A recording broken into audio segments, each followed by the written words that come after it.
আসসালামু আলাইকুম ভাইয়া আপুরা, good evening everyone, and I am extremely sorry.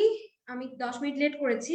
Actually আমি মানে কি বলবো, অসম্ভব রকমের ট্রাফিক জ্যামে আটকা পড়েছিলাম। I don't know what happened to the roads, but আমি টানা 2 ঘন্টা রাস্তায় আটকা ছিলাম। যেটাই হোক, অপ্রাসঙ্গিক কথাবার্তার দিকে না যাই, আমি এক্সট্রিমলি সরি। আমি 10 মিনিট লেট করেছি তোমাদের মূল্যবান সময় নষ্ট করার জন্য। এখন আসো আমরা একটু দ্রুত দ্রুত সবাই জয়েন করে ফেলি এবং আমাদের ক্লাসটা শুরু করে ফেলি।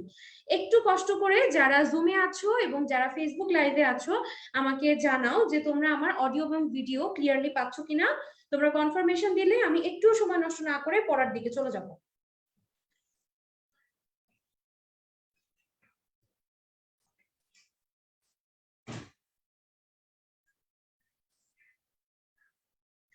আচ্ছা, থ্যাংক ইউ ফারহিন। তোমাদের সাথে আজকে কিউএনএ টিচার হিসেবে ফারহিন কবির আপু থাকবে। তোমাদের কোনো প্রবলেম হলে যারা জুমে আছো তারা আপুকে মেসেজ করতে পারবা, কেমন? আচ্ছা, আর বাকি যারা ফেসবুক লাইভে আছো তাদেরকে আমি রিকোয়েস্ট করব, ক্লাস চলাকালীন ঠিক গত ক্লাসে যেরকম বলেছি আজকেও তাই, ক্লাস চলাকালীন নিজেদের মধ্যে গল্প গুজব, উল্টাপাল্টা অপ্রাসঙ্গিক কমেন্ট এসব করবা না, কেমন? কারণ হচ্ছে গত ক্লাসটা যদি তোমরা আমার মনোযোগ দিয়ে পড়ে থেকে থাকো, তাহলে এতটুকু নিশ্চয়ই বুঝতে পেরেছো যে মোটামুটি তোমাদের প্রবলেম হতে পারে এমন জায়গাগুলো আপু সবসময় টাচ করার চেষ্টা করি। তাই একটু ধৈর্য ধরে আমার ক্লাসটা শেষ হতে দিও, একটু শেষ হওয়ার অপেক্ষা করো। তারপরে তোমাদের যদি কোনো কোয়ারি থাকে আমি লাস্টে তোমাদেরকে একটা টাইম স্লট দিব, সেই সময়ের ভেতরে যদি তোমাদের কোনো কোয়ারি থাকে তোমরা আমাকে কোয়েশ্চেন করতে পারবা, কেমন? আপাতত এখন তোমরা সবাই যারা ফেসবুক লাইভে আছো কমেন্ট সেকশন সোয়াইপ করে দাও, ফোনটা ল্যান্ডস্কেপ মোডে নিয়ে গতদিনের মতো লক্ষ্মী বাচ্চার মতো চুপচাপ আমার ক্লাসটা করবা, কেমন? আচ্ছা, গতদিন যখন আমি তোমাদের ক্লাস নিয়েছি তখন আমি তোমাদেরকে অনেকগুলো সৃজনশীল প্রশ্ন এবং অনেক অবজেক্টিভ এবং যেগুলো এইচএসসি প্যাটার্ন প্লাস মেডিকেল ভর্তি পরীক্ষা প্যাটার্ন দুই জায়গাতেই কাজে লাগবে এরকম ভাবে জিনিসটাকে জোর মানে নোটের মতো করে তোমাদেরকে চেষ্টা করেছিলাম দেখিয়ে দেওয়ার। আজকের ক্লাসটার বেলাতেও একই হবে। আজকের ক্লাসটাও আমি তোমাদের শর্ট সিলেবাস অনুযায়ী নিব এবং এখানে আমি তোমাদের বেশ কিছু কোয়েশ্চেন, সৃজনশীল প্রশ্ন নমুনা এগুলো একটু সলভ করে দেওয়ার চেষ্টা করব, যাতে করে তোমার এমবিবিএস মেডিকেল ভর্তি পরীক্ষা এবং এইচএসসি পরীক্ষা দুটার জন্য প্রিপারেশনটা কমপ্লিট হয়ে যায়। এবং আজকের জন্য একই কথা থাকবে যে তোমরা হাজারি স্যারের বইটা নিয়ে বসে আমার ক্লাসটা ফলো করবা, আর অতিরিক্ত তার বাইরে যা কিছু লাগবে সেটা আমি তোমাদেরকে ক্লাসে বলে দিব। আর পরে যখন তোমরা মেডিকেল ভর্তি পরীক্ষার জন্য পড়বা তখন তোমরা এটার সাথে কম্পিনিয়ন বুকটা পড়বা, অন্যান্য রাইটারের ইনফরমেশন পড়বা, তারপর যে লেটস প্র্যাকটিস সলভ করবা, এখানে পরীক্ষা দিবা। আলটিমেটলি এভাবে করেই তুমি দুটা পরীক্ষার জন্যই প্রিপারেশন কমপ্লিট করতে পারবা, কেমন? এখন এইচএসসি সামনে, এখন এইচএসসি তে আমরা ফোকাস করব, ঠিক আছে? আচ্ছা, তাহলে আসো শুরু করি আমাদের আজকের চ্যাপ্টারের একদম প্রথম টপিক 3.7। সবাই চলে আসো, টপিক নাম্বার 3.7। আচ্ছা, এটা আমাদের আজকের চ্যাপ্টারের একদম প্রথম টপিক এবং আয়নিক বন্ধন আর সমযোজী বন্ধনের সংজ্ঞা অনেক সময় জ্ঞানমূলকে 1 নম্বরে চলে আসে, বাট অ্যাকচুয়ালি এখানে আমার পড়ানোর মতো কিছু নাই, একদম বাচ্চাকালের কথাবার্তা। খুব সিম্পল জিনিসপাতি লেখা আছে যে আয়নিক যৌগটা কিভাবে হয়, ইলেকট্রন আদান প্রদানের মাধ্যমে, আর সমযোজী যৌগটা কিভাবে হয়, ইলেকট্রন শেয়ারের মাধ্যমে। খুব সিম্পল কথাবার্তা লেখা আছে, জাস্ট স্ট্রেট কাট একবার রিডিং দিলেই হবে। এখান থেকে মুখস্থ করার মতো অথবা আমার বুঝাই দেওয়ার মতো কিছু আসলে নাই, কেমন? এই যে এই জায়গাটাতেও দেখবা যে সমযোজী যৌগের এই যে এই পর ঠিক ওই 3.7 পরের পাতা, এখানে এখানে দেখলে দেখবা যে তোমরা হচ্ছে এই যে সমযোজী বন্ধনের সংজ্ঞাটা আছে, ইলেকট্রন শেয়ারের মাধ্যমে হয়। আয়নিক যৌগের কিছু বৈশিষ্ট্য আছে, বাট বৈশিষ্ট্যগুলো আমরা এখান থেকে পড়বো না। আচ্ছা, গত ক্লাসে তোমাদেরকে আমি একটা কথা বলছিলাম যে প্রেজেন্টেশন ম্যাটার্স, মানে যখন কোনো জিনিসের প্রেজেন্টেশন অনেক সুন্দর হয় তখন কিন্তু প্রত্যেকটা মানুষেরই সেই জিনিসটার প্রতি একটা আগ্রহ কাজ করে। যেমন ধরো যে বলছিলাম না, ওই যে বললাম না যে আলু সিদ্ধ করলে আলু ভর্তা, কেটে কেটে ফ্রাই করলে ফ্রেঞ্চ ফ্রাই একটা রেস্টুরেন্ট ডিশ হয়ে যায়। তো ঠিক সেরকমই এই আয়নিক যৌগ, সমযোজী যৌগ এগুলোর যে বৈশিষ্ট্য, হাজারি স্যার যেরকম প্যারা প্যারা করে বলছেন, গুহ স্যার সুন্দর করে বৈশিষ্ট্য করে বলছেন, যার কারণে জিনিসটা দেখতে বেশি প্রেজেন্টেবল হয়েছে। যার কারণে কি হবে যে কেউ কোয়েশ্চেন করতে নিলে সে হয়তো সেখান থেকে কোয়েশ্চেন করতে পারে। তাই আমি একই কথা, কিন্তু দুইজন রাইটার কিন্তু একই কথা বলছে, বাট গুহ স্যার একটা গোছানো, এ কারণে আমি তোমাদেরকে গুহ স্যার একটা পড়াই দিব। আর আমি আরেকটা এক্সট্রা কাজ করছি, সেটা হচ্ছে উনি আলাদা করে আয়নিক যৌগ, সমযোজী যৌগের বৈশিষ্ট্য বলছে, আমি দুটাকে একসাথে একটা পার্থক্যের মতো বক্সে বসাই দিছি, যাতে করে তুমি একবারে একটা পার্থক্যের আকারে পড়ে ফেলতে পারো, কেমন? আসো দেখি সেটা। এই যে গুহ স্যারের বইয়ের কথা, কিন্তু মূলত এটা হাজারি স্যার এবং মানে দুই রাইটারের বইয়েরই কথা, জাস্ট এটা একটু গোছানো বেশি তাই দেখাচ্ছি। আচ্ছা, আয়নিক যৌগের বৈশিষ্ট্য কি বলেছে দেখো, পোলার। এটা কিন্তু মানে এখানকার প্রত্যেকটা কথাই আসলে তোমার জানা জিনিসপাতি, জাস্ট একটু গোছায় লেখা। পোলার তুমি এটা আগে থেকেই জানো, কারণ ধনাত্মক এবং ঋণাত্মক আয়নের মাধ্যমে তৈরি হয়, সুতরাং অবশ্যই তাতে মেরু বা পোল থাকে। তারপরে আয়নিক যৌগ কি হয়, এটা দানাদার অবস্থায় থাকে, আর সমযোজী যৌগটা স্বতন্ত্র অণু হিসেবে থাকতে পারে। আর আয়নিক যৌগটা সাধারণ অবস্থায় সাধারণত গ্যাসীয় তরল হয়, কঠিন হলেও সফট কঠিন হয়, কেমন মানে কঠিনের মধ্যেও মানে কিছুটা নরম কঠিন পদার্থ হয়। আর আয়নিক যৌগ ভাঙতে অনেক বেশি শক্তির প্রয়োজন হয়, তাই উচ্চ গলনাঙ্ক এবং স্ফুটনাঙ্ক বিশিষ্ট হয় এরা। আর এরা হয় নিম্ন গলনাঙ্ক এবং স্ফুটনাঙ্ক বিশিষ্ট। আর তোমরা জানো যে যেহেতু আয়নিক যৌগ নিজে পোলার, সুতরাং সে পোলার দ্রাবক, অর্থাৎ পানিতে এগুলাতে দ্রবণীয় হবে। আর সমযোজী যৌগ সে অপোলার দ্রাবকে দ্রবণীয় হবে। এবং একই কারণে আয়নিক যৌগ তড়িৎ পরিবহন করতে পারে, কিন্তু সমযোজী যৌগ তড়িৎ পরিবহন করতে পারে না। কেমন? তাহলে এই গেল আমার আয়নিক যৌগ এবং সমযোজী যৌগের বৈশিষ্ট্য, যেগুলো আসলে তোমার একদম ক্লাস 7-8 এ পড়া জিনিস, জাস্ট একটু গুছায় দেওয়া আছে, তাই আমি তোমাদেরকে একবার দেখাই দিছি, একবার রিডিং দিলে জিনিসটা তোমার মনে থাকবে। কেমন? আচ্ছা,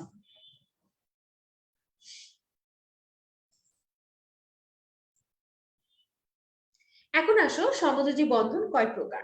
সমযোজী বন্ধনটা হচ্ছে তোমার দুই প্রকার, সিগমা আর পাই। এখন শোনো, আমাদের হাজারি স্যার এবং গুহ স্যার দুজনই সিগমা ও পাই নিয়ে এত এত কথাবার্তা বলেছেন, মানে হিসাব ছাড়া ইনফরমেশন দুজনের বইতে আছে, এবং এত ব্যাখ্যা আকারে এগুলা দেয়া আছে যে তুমি যদি বইটা ধরে এটা পড়তে নাও, তোমার এইচএসসি পরীক্ষা বলো বা মেডিকেল ভর্তি পরীক্ষা বলো, তুমি যেটার জন্যই পড়তে যাবা তোমার অনেক সময় নষ্ট হয়ে যাবে। তাই আমি একটু তোমাদেরকে ফার্স্টে হাজারি স্যারের কথাগুলো গুছাই দিব, তারপরে তোমাদেরকে আমি গুহ স্যারের কথাগুলো গুছাই দিব, কেমন? আচ্ছা, এখন তোমরা স্ক্রিনে যেটা দেখতে পাচ্ছ এটা হচ্ছে হাজারি স্যারের বইয়ে সিগমা বন্ধন সম্পর্কে যে সমস্ত কথাবার্তা আছে তার সামারি। এই জিনিসটা তোমরা যদি জৈব রসায়নের ক্লাস করে থাকো তাহলে জৈব রসায়নেও পড়ে থাকবা।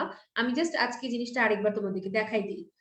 আমরা সিগমা এবং পাই সম্পর্কে যা কিছু আছে সমস্ত কিছু পড়ে ফেলবো মাত্র 4টা শব্দ দিয়ে, এবং এই 4টা শব্দই হচ্ছে তোমার স দিয়ে। তোমরা এভাবে করে মনে রাখতে পারো, এই 4টা শব্দ হচ্ছে সিগমার জন্য। তোমরা এভাবে করে মনে রাখতে পারো যে সিগমা শব্দটাও স দিয়ে, এই 4টা শব্দ ও স দিয়ে। এখন আসো দেখি শব্দ 4টা কি। সরল রেখা, সর্বোচ্চ অভিলেপন, শঙ্কর অরবিটাল, শক্তিশালী। সরলরেখা কেন বলছে দেখো, কারণ সিগমা বন্ধনে কি হয়, দুটো অরবিটাল পরস্পরকে মুখোমুখি অতিক্রমণ করে বলে অরবিটাল গুলা একই সরল রেখা বরাবর থাকে, তাই সিগমা বন্ধনকে বলা হয় যে সরল রৈখিক ভাবে হচ্ছে। সর্বোচ্চ অভিলেপন বলা হয় কেন, কারণ সিগমা বন্ধনে দুটো অরবিটালের মাঝে মুখোমুখি অতিক্রমণ হয় বলে তাদের ভেতর সর্বোচ্চ অভিলেপন হয়। শঙ্কর অরবিটাল বলছে কেন, কারণ সিগমা বন্ধন সংকরিত অরবিটালে হতে পারে। শক্তিশালী বলছে কেন, কারণ সিগমা বন্ধন একটা শক্তিশালী বন্ধন। তুমি খেয়াল করলে দেখবা পাই বন্ধনের বেলায় এই প্রত্যেকটা শব্দই জাস্ট বিপরীত হয়ে যাবে, অর্থাৎ এই প্রত্যেকটা শব্দের বিপরীত শব্দটা হবে পাই বন্ধনের জন্য। কিভাবে দেখো, সিগমা বন্ধনটা সরল রৈখিক ভাবে হয়, পাই বন্ধনটা কিভাবে হয় দেখো, দুটো অরবিটাল পরস্পর সমান্তরাল ভাবে থাকে, তাই না? তাই বলা হয় যে পাই বন্ধন সমান্তরাল ভাবে হয়। সিগমা বন্ধনের বেলায় কি হয়, যেহেতু তারা পরস্পরকে মুখোমুখি অতিক্রমণ করে, তাই বলা হয় তাদের ভেতরে সর্বোচ্চ অভিলেপন হচ্ছে। কিন্তু পাই বন্ধনের বেলায় দুটো অরবিটাল পাশাপাশি ভাসতে থাকে বলে তাদের মধ্যে আসলে খুব মানে সিগনিফিকেন্ট অ্যামাউন্টের কোনো অভিলেপন হয়ই না, তাই বলা হয় পাই বন্ধনে সর্বনিম্ন বা আংশিক অভিলেপন হয়। সিগমা বন্ধন শঙ্কর অরবিটালে হতে পারে, পাই বন্ধন কখনোই শঙ্কর অরবিটালে হতে পারে না। সিগমা বন্ধন শক্তিশালী, পাই বন্ধন দুর্বল। তাহলে 4টা শব্দর প্রত্যেকটা হচ্ছে সিগমার জন্য, আর প্রত্যেকটার অপোজিট হচ্ছে পাইয়ের জন্য। তাহলে এই 4টা শব্দের ভেতরে হাজারি স্যারের বইতে আমাদের সিগমা পাইনে যে সমস্ত কথাবার্তা আছে আমাদের পড়া শেষ। এখন আমি তোমাদেরকে দেখাচ্ছি গুহ স্যারের বইতে সিগমা ও পাই সম্পর্কে আরো কিছু অতিরিক্ত ইনফরমেশন আছে সেটা, ঠিক আছে? আসো দেখি। এই যে গুহ স্যারের বইতে সিগমা এবং পাই সম্পর্কে আরো কিছু কথাবার্তা আছে এবং তোমাদের পড়ার সুবিধার জন্য আমি সেটাকে পার্থক্যের আকারে বক্স করে নিয়ে আসছি, যাতে তোমার জিনিসটা খুব ইজিলি মুখস্থ করা পসিবল হয়। আমি একটা একটা করে তোমাদেরকে একটু বলে তারপর বুঝাই দিচ্ছি, তাহলে তোমার জন্য জিনিসটা মনে রাখার জন্য মুখস্থ করার প্রয়োজন হবে না। আচ্ছা, খেয়াল করো, আমরা প্রথমে 2 নম্বর পয়েন্টটা দেখি। 2 নম্বর পয়েন্টে কি বলেছে? বলেছে যে পাই বন্ধনটা অধিক সক্রিয় আর সিগমা বন্ধনটা কম সক্রিয়। আচ্ছা, আমরা একটু আগেই দেখছি, কি দেখছি? সিগমা বন্ধনটা হয় শক্তিশালী আর পাই বন্ধনটা হয় দুর্বল। আচ্ছা, তাহলে তোমার কমন সেন্স কি বলছে? বিক্রিয়াতে আগে কাজ করবে কে? যেটা দুর্বল সেটা, তাই না? তাড়াতাড়ি ভেঙে তাড়াতাড়ি কাজ শুরু করবে। আর যেটা শক্তিশালী সেটা কিন্তু আস্তে ধীরে ভেঙে চুরে তারপরে কাজে যাবে। তাই বলা হয় পাই বন্ধন যেহেতু দুর্বল তাই এটা অধিক সক্রিয়, আর সিগমা বন্ধনটা শক্তিশালী তাই এটা কম সক্রিয়। এখন আমি একটু তোমাদের জন্য ওই স্ক্রিন শেয়ারটা বন্ধ করে আমি ফোকাসে আসতে চাচ্ছি, কারণ তোমাদেরকে আমি একটা জিনিস একটু বোঝাবো। আচ্ছা, তোমরা মনে করো যে আমার হাত দুটা অরবিটাল। কেমন? মনে করো যে আপুর হাত দুটা অরবিটাল। এখন দেখো, যখন দুটা অরবিটালের মাঝে সিগমা বন্ধন হয় তখন কি হয়? দেখো, এভাবে মুখামুখি অধিক্রমণের মাধ্যমে হয়েছে, ঠিক আছে? এখন তোমরা আপুর হাতের মুভমেন্টটা খেয়াল করো। দেখো, আপুর হাতটা সুন্দর মতো ঘোরাতে পারছি। কেমন? এখন মনে করো এই দুটো অরবিটালের ভেতরেই পাই বন্ধন হয়েছে। এখন দেখো, যখন এদের ভেতরে পাই বন্ধন হয়ে গেল, তখন যদি আমি আমার হাতটা ঘোরাতে চাই তাহলে আমাকে কি করতে হচ্ছে? দেখো, আমাকে বন্ধনটা ভেঙে ঘোরাতে হচ্ছে। বন্ধনে থাকা অবস্থায় আমার হাতটা ঘোরানো পসিবল হচ্ছে না, কিন্তু যখন সিগমা বন্ধনে আবদ্ধ ছিল তখন কিন্তু আমি খুব সহজেই আমার হাতটা ঘুরাই ফেলতে পারছিলাম। কেমন? এই জন্যই তোমার হাজারি স্যারের গুহ স্যারের বইতে বলা আছে সিগমা বন্ধনে মুক্ত ঘূর্ণন সম্ভব, পাই বন্ধনে মুক্ত ঘূর্ণন সম্ভব নয়। কেমন? আচ্ছা, এখন দেখো সিগমা বন্ধনটা যখন হয় তখন কি হয়? এই সিগমা বন্ধনের মাঝে দুটা অরবিটালকে খেয়াল করো। দেখো, দুটা অরবিটালের মাঝে মুখোমুখি অধিক্রমণের মাধ্যমে সিগমা বন্ধনটা হচ্ছে, এবং কি হচ্ছে? এই যে একটা নির্দিষ্ট এরিয়া জুড়ে তারা অধিক্রমণ করে থাকতেছে, তাদের একটা নির্দিষ্ট বন্ধন অঞ্চল আছে। কিন্তু যখন পাই বন্ধন হয় তখন কি হচ্ছে? দেখো, এই যে দুটা অরবিটাল পাশাপাশি থাকতেছে এবং স্পেসিফিক্যালি কোনো জায়গা সম্পর্কে কমেন্ট করা যাচ্ছে না যে এই জায়গাটাতেই বন্ধন আছে বা এই জায়গাটাই বন্ধন অঞ্চল, এরকম কিন্তু নির্দিষ্ট কমেন্ট করা পসিবল না। তাই কি হয়? এই পুরো জায়গাটা জুড়েই পাই বন্ধনটা থাকে। এই কারণে কি হয়? সিগমা বন্ধন ইলেকট্রনগুলো যেহেতু নির্দিষ্ট বন্ধন অঞ্চল আছে ওদের, তাই ওই নির্দিষ্ট বন্ধন অঞ্চলটার ভেতরেই সীমাবদ্ধ থাকে। আর পাই বন্ধনের বেলায় কি হয়? এরা এই পুরো এলাকাটার মধ্যেই গতিশীল অবস্থায় থাকে। কেমন? আচ্ছা, এখন দেখো, আমরা সব সময় জানি যে এরা কি বলছে? এরা বলছে যে সিগমার নিজস্ব অস্তিত্ব আছে, পাইয়ের নিজস্ব অস্তিত্ব নাই।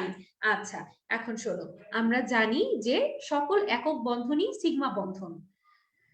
কখনোই একক পাই বন্ধন বলে কোনো কথা দুনিয়াতে নাই।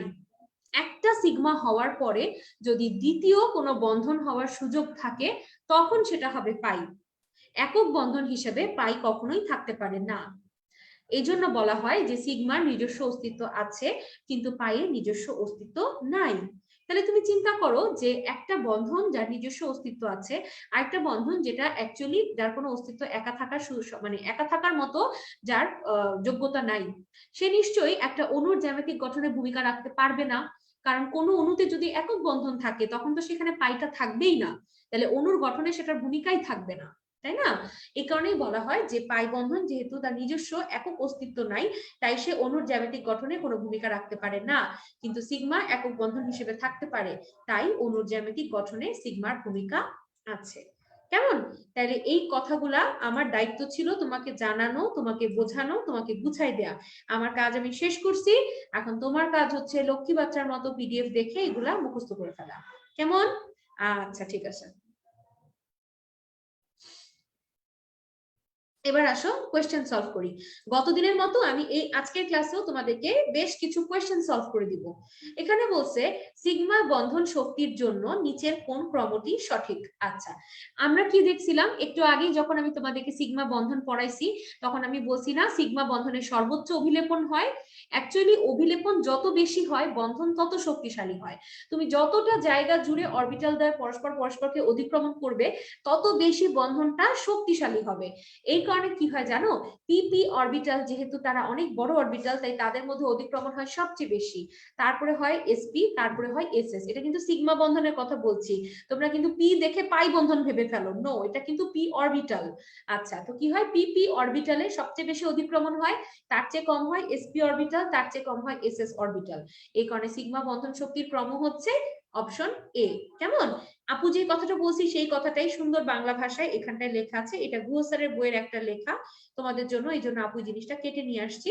তোমরা ক্লাস লেকচারের পিডিএফটা আপলোড হলে এটা সুন্দর একবার একটু দেখে নিবা, ঠিক আছে? এখানে মুখস্থ করার কিছু নাই, বুঝলেই হবে। আচ্ছা, এই প্রশ্নটা এটা তোমাদের এইচএসসি পরীক্ষার একটা এমসিকিউ প্রশ্ন।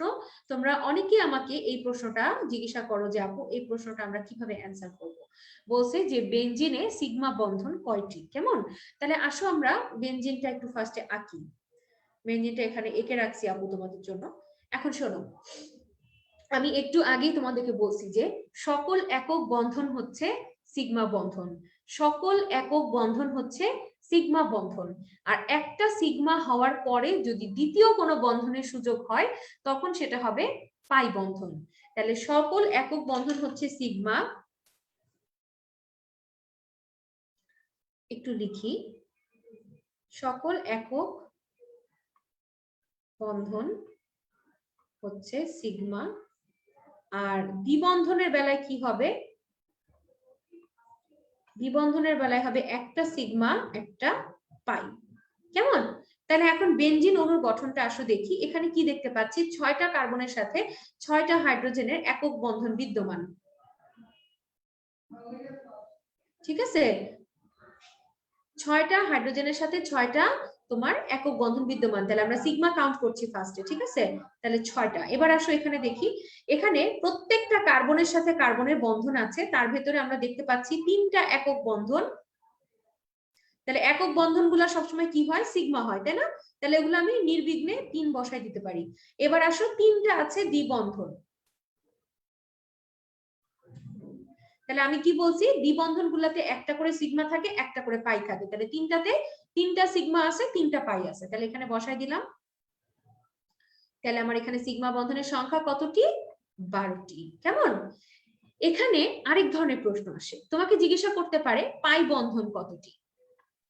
পাই বন্ধন কতটি যদি বলে, তাহলে আমরা এখানে কি দেখছি, এখানে 3টা দ্বিবন্ধন আছে, তাই না? 3টা দ্বিবন্ধন আছে, এবং দ্বিবন্ধন গুলার ভিতর কি হয়, একটা সিগমা হয় একটা পাই হয়। তাহলে 3টা দ্বিবন্ধনে 3টা সিগমা আছে 3টা পাই আছে, সুতরাং এখানে যদি পাই কয়টা জানতে চাইতো, পাই বন্ধন হতো 3টা। কিন্তু ঝামেলা হচ্ছে অন্য জায়গায়। অনেক সময় তোমাকে পরীক্ষার প্রশ্নে পাই বন্ধন জিজ্ঞাসা না করে জিজ্ঞাসা করবে পাই ইলেকট্রন কতটি। যদি জিজ্ঞাসা করে পাই ইলেকট্রন কতটি, তখন কিন্তু একটা বন্ধনে 2টা কাউন্ট করে পাই ইলেকট্রনের সংখ্যা হবে 3 দুগুণে 6টা। তাহলে মনে থাকবে, বেনজিনে সিগমা বন্ধনের সংখ্যা হচ্ছে 12টা, পাই বন্ধনের সংখ্যা হচ্ছে 3টা। আর যদি পাই ইলেকট্রন বলে তাহলে হচ্ছে প্রত্যেকটা বন্ধনে 2টা করে 3 দুগুণে 6টা। তাহলে এখান থেকে 3 রকমের কোয়েশ্চেন আসতে পারে, মনে থাকবে? আচ্ছা,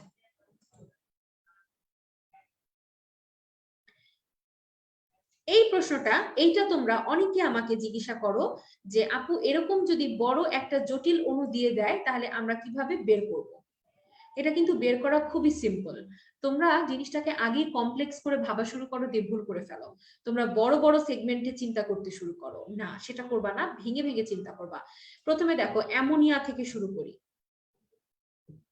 অ্যামোনিয়াতে নাইট্রোজেন এবং হাইড্রোজেনের মাঝে 3টা সমযোজী বন্ধন আছে, আর আমরা দেখতে পাচ্ছি অ্যামোনিয়া কয়টা আছে, 4টা। তাহলে এক একটাতে 3টা করে, 3 4 12টা নাইট্রোজেন হাইড্রোজেন বন্ড আছে।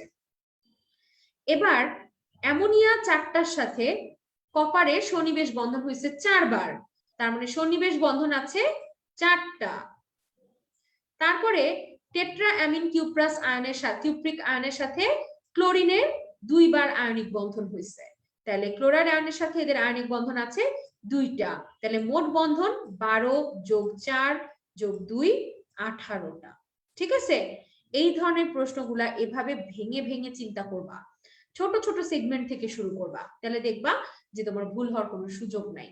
ঠিক আছে, আবারও বলছি, অ্যামোনিয়ার ভেতর নাইট্রোজেন হাইড্রোজেন বন্ড থাকে এক অণুতে 3টা, তাহলে 4 অণুতে 3 4 12টা। এবার 4টা অ্যামোনিয়া লিগ্যান্ডের সাথে 4টা কপারের 4 বার একটা কপারের 4 বার সন্নিবেশ বন্ধন হয়েছে, তাহলে সন্নিবেশ বন্ধন হলো 4টা। এবার টেট্রা অ্যামিন কিউপ্রিক আয়নের সাথে ক্লোরাইড আয়নের আয়নিক বন্ধন হয়েছে 2 বার, তাহলে টোটাল যোগ করে দিলে বন্ধন হয়েছে 18টা। ঠিক আছে, আশা করি বুঝতে পারছো। তারপরে যদি অসুবিধা থাকে ভিডিওটা আপলোড করে দিলে পরে একটু টেনে আবার আরেকবার দেখে নিও, কেমন? আচ্ছা, এই প্রশ্নটা দেখেও তোমরা অনেকে আমাকে প্রশ্ন করো যে এটাও তোমাদের এইচএসসি এর এমসিকিউ একটা, হ্যাঁ, এটা দেখেও তোমরা জিজ্ঞাসা করো যে আপু সিগমা এবং পাই বন্ধনের সংখ্যা কত, কিভাবে বের করব?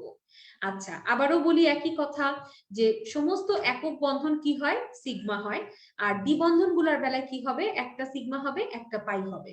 তাহলে আসো এখন এই অণুটাকে আমরা ভেঙে ভেঙে লিখি। এখানে অণুটা যদি দেখো, তাহলে তুমি আপু যা মুখে বলতেছি সবকিছু স্ক্রিনে টাইপ করে লেখা আছে। দেখো এখানে কি হচ্ছে, দেখো আমরা একটু অণুটা ভেঙে লিখলাম, তারপরে দেখতে পাচ্ছি যে এখানে 6টা কার্বন হাইড্রোজেন একক বন্ধন আছে। একক বন্ধন মানে কি, সিগমা বন্ধন। তারপর কি বলছে, 2টা কার্বন কার্বন একক বন্ধন আছে, তার মানে এই দুটাও সিগমা।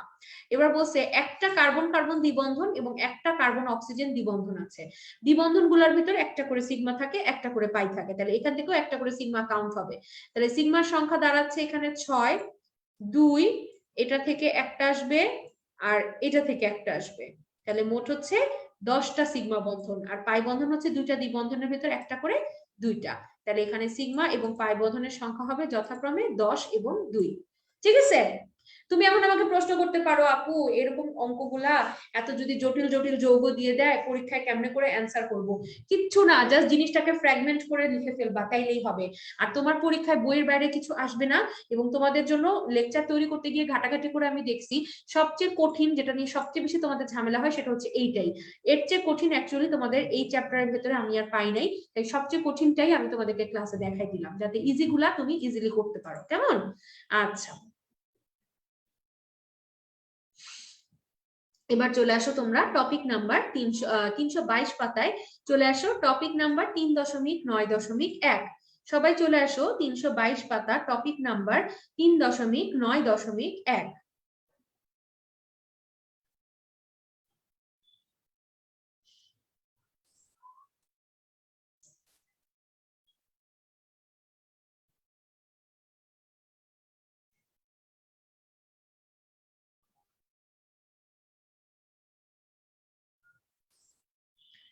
আচ্ছা, টপিক নাম্বার 3.9.1, এখানে শঙ্কর অরবিটালের প্রকারভেদ দেখা যাচ্ছে। শঙ্কর অরবিটালের প্রকারভেদ টপিকটা আমাদের আজকের চ্যাপ্টারে সবচেয়ে বেশি কাজ করার মতো জায়গা। আমি রিকোয়েস্ট করব যারা জুমে আছো এবং যারা ফেসবুক লাইভে আছো সবাই এখন একদম নিজের হাত এবং মুখ বন্ধ, মাথা খোলা রেখে চুপচাপ আপু কি বলছি শুনবা। শঙ্করণ নিয়ে তোমাদের অনেক ঝামেলা আছে, অনেক, আমি জানি। এবং যেহেতু আমি এতদিন ধরে এই কেমিস্ট্রি সাবজেক্টের সাথে তোমাদের অ্যাডমিশন প্রসিডিউরে আছি, আমি জানি, মোটামুটি জানি যে কোথায় তোমাদের কি জিজ্ঞাসা আছে। তাই একেবারে ধৈর্য ধরবা। আমি জানি মনের ভিতর অনেক রকমের জিজ্ঞাসা আঁকিবুকি খেলবে, একটু ধৈর্য ধরে আমার সংকলনের কথাবার্তা শেষ হতে দিবা। আমি মোটামুটি 100% শিওর আমার কথা শেষ হওয়ার পরে তোমাদের খুব বেশি জিজ্ঞাসা করার মতো কোনো জায়গা থাকবে না। তাই ধৈর্য ধরে আমার কথা শেষ করার অপেক্ষা করবা। তার ভেতরে যদি কোনো কথা বলো তাহলে কিন্তু আমি উত্তর দিব না, আমি আমার পড়াটি কন্টিনিউ করব। ঠিক আছে, আচ্ছা শোনো, এই শঙ্কর অরবিটালের প্রকারভেদ এই টপিকটার ভেতরে আমাদের এই চ্যাপ্টারে 3টা ম্যাথ আছে। এই 3টা ম্যাথ অ্যাকচুয়ালি খুবই জটিল এবং খুবই বিশাল সূত্র দিয়ে করা, যেটা করতে গেলে আসলে পরীক্ষার হলে বসে তোমার অনেকটা সময় নষ্ট হয়ে যাবে। তাই আমি যেই কাজটা করব, আমি তোমাদেরকে প্রথমে অঙ্কটা দেখাই দিব, কারণ তোমার এইচএসসি পরীক্ষায় যদি অ্যান্সার করতে হয় তখন তো তোমাকে সূত্রটা লিখতে হবে, জানতে হবে সূত্রটা কি। কিন্তু আমি তোমাকে কি করব, প্রথমে তোমাকে আমি ট্রেডিশনাল নিয়মে সূত্রটা শিখাই দিব, তারপরেই আমি তোমাকে এই সূত্রটা দেখানো শেষ হলেই তোমাকে আমি শর্টকাট শিখাই দিব। কেমনে করে শর্টকাট ওয়েতে বের করে ফেলা যায় সেটা আমি তোমাকে শিখাই দিব। তাহলে তোমার কি হবে জানো, তুমি শর্টকাট ওয়েতে আগে সংকলন বের করে নিবা, তারপরে তুমি জাস্ট নাটক করে নাও, ওরকম নাটক করার মতো তুমি ওই সূত্রে জাস্ট মানটান গুলা বসাই দিবা। তাহলে তোমার জন্য জিনিসটা অনেক বেশি মানে টাইম বেঁচে যাবে এবং তোমার জন্য কারেক্ট অ্যান্সার বের করাটাও খুবই সহজ হবে। ঠিক আছে, তাহলে আসো এখন আমরা এই যে বিভিন্ন অণুর সংকরণ আছে, বিভিন্ন অণুর আকার আছে, এগুলা যে দেখতে পাচ্ছি, এটা কিন্তু আমাদের এই চ্যাপ্টারে খুব ইম্পর্টেন্ট একটা টপিক। তুমি এইচএসসি পরীক্ষা যদি দিতে যাও, তুমি মেডিকেল ভর্তি পরীক্ষা যদি দিতে যাও, তুমি ভার্সিটি অ্যাডমিশন টেস্ট গুলাতে যদি বসতে চাও, প্রত্যেকটা পরীক্ষায় এই সংকরণ এবং আকারগুলা তোমার লাগবেই। তো আসো আমরা সংকরণটা বের করা শিখি। সবাইকে বলছি, একদম জুমে এবং ফেসবুক লাইভে যারা আছো সবাই একদম চুপ করে আমার কথা শেষ হওয়ার অপেক্ষা করো। আমি যদি এখন কাউকে দেখি যে চ্যাট বক্সে যে টেক্সট পাঠাচ্ছ বা এখানে হচ্ছে তোমার ফেসবুক লাইভে ডিস্টার্ব করতেছো, তাকে কিন্তু আমি একদমই টলারেট করব না, একদম সোজা গ্রুপ থেকে ব্লক করে দিব। কারণ আমি অনেকবার করে রিকোয়েস্ট করছি যে এখন একটা কথাও বলবা না কেউ, একদম মনোযোগ দিয়ে শোনো। আচ্ছা, একটা অণুর সংকরণ বের করতে হলে তোমাকে সবার আগে যে জিনিসটা জানতে হবে সেটা হচ্ছে সংকর অবস্থা।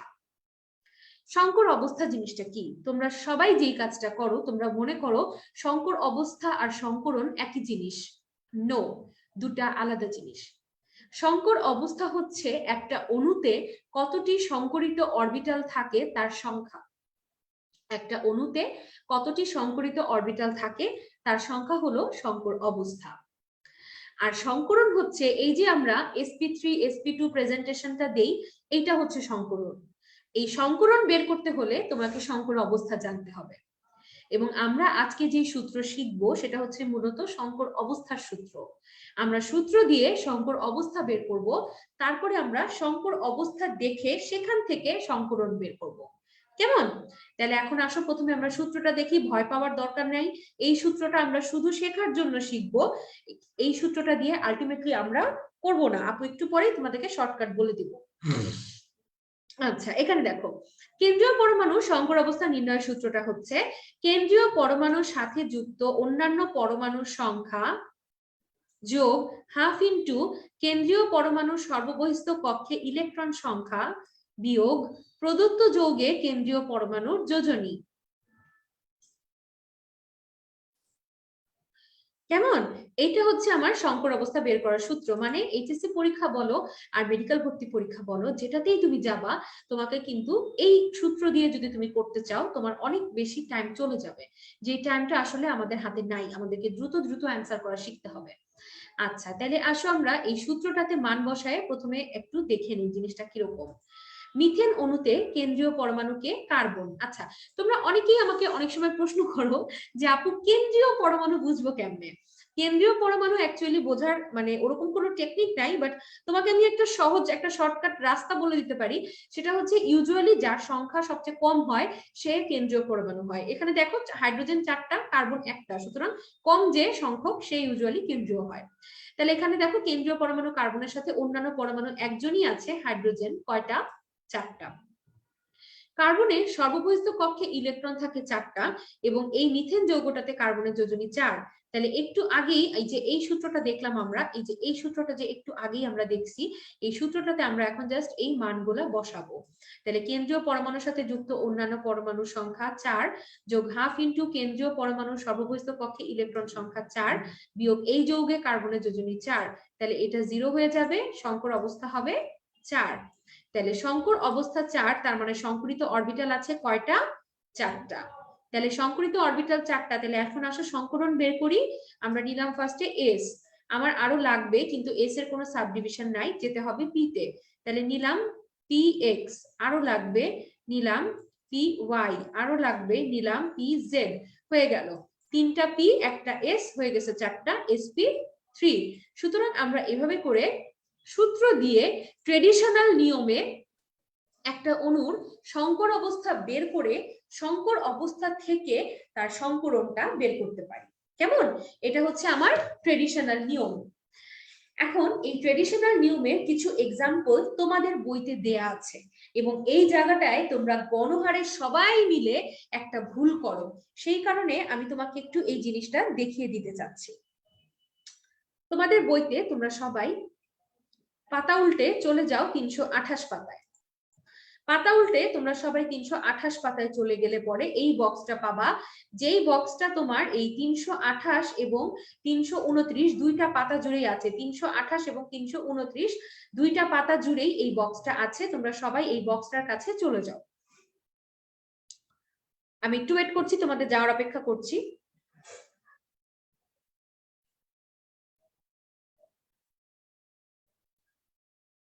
আচ্ছা, আশা করছি তোমরা সবাই এখানটায় চলে আসছো।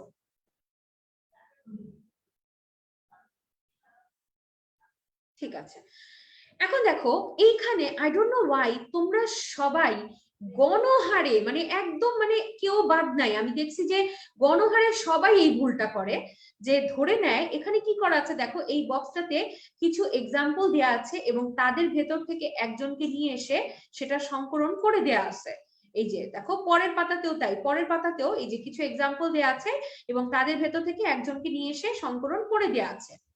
আমি জানি না কেন জানি তোমরা গণহারে সবাই মিলে এটা ভাবো যে এইখানে যেই কয়টা উদাহরণ দেয়া আছে সব কয়টা সংকরণই বোধহয় তোমার sp3 হবে। কেন আমি জানি না, তোমরা সবাই এটা ভাবো যে এখানে যেই কয়টা উদাহরণ দেয়া আছে সবগুলার সংকরণই বোধহয় আমার sp3। না, এটা না। এখানে বেরিলিয়াম ক্লোরাইডের আলাদা সংকরণ আছে, আমরা একটু পরেই দেখবো। বোরন ট্রাইফ্লোরাইডের আলাদা সংকরণ আছে, আমরা একটু পরেই দেখবো। এগুলো ডিফারেন্ট ডিফারেন্ট সংকরণ থাকে।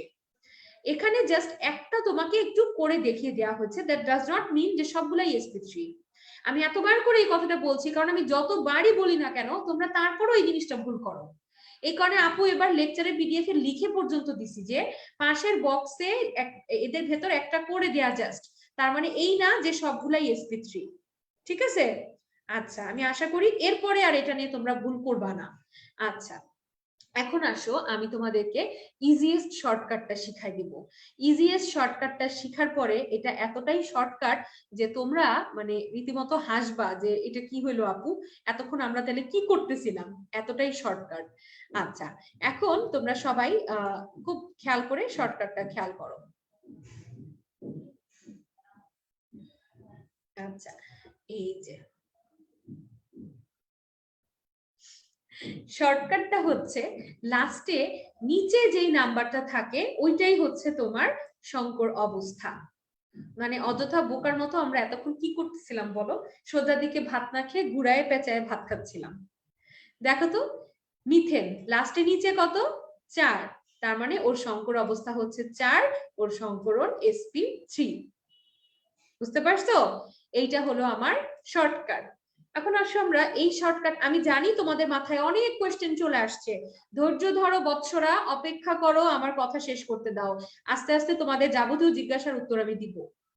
আসো এখন এই শর্টকাট অ্যাপ্লাই করে আমরা অ্যান্সার করি, কিছু জিনিসপাতি দেখি। এই যে সরি, আজকে আমার মাউসের কন্ট্রোলটা একটু হচ্ছে। ওকে, এখানে দেখো।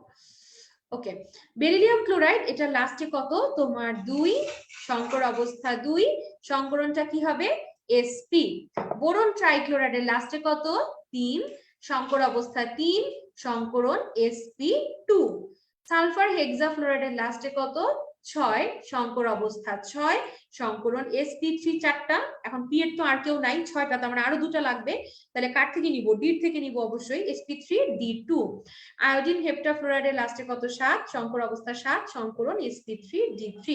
আচ্ছা, হেক্সা অ্যাকুয়াক্রোমিয়াম, এইখানে আয়ন যেগুলা এগুলাকে আসতে পরে তোমরা একটা ভেজাল করে ফেলো। কি ভেজাল করো তোমরা না, চার্জটা দেখতে শুরু করো না। আপু কি বলছি দেখো তো, আপুর কথাটা একটু খেয়াল করে দেখো তো কি বলছি, শেষে নিচে যেই নাম্বারটা থাকে, অর্থাৎ চার্জ আমরা দেখবো না, আমরা দেখবো নিচে যেই নাম্বারটা আছে।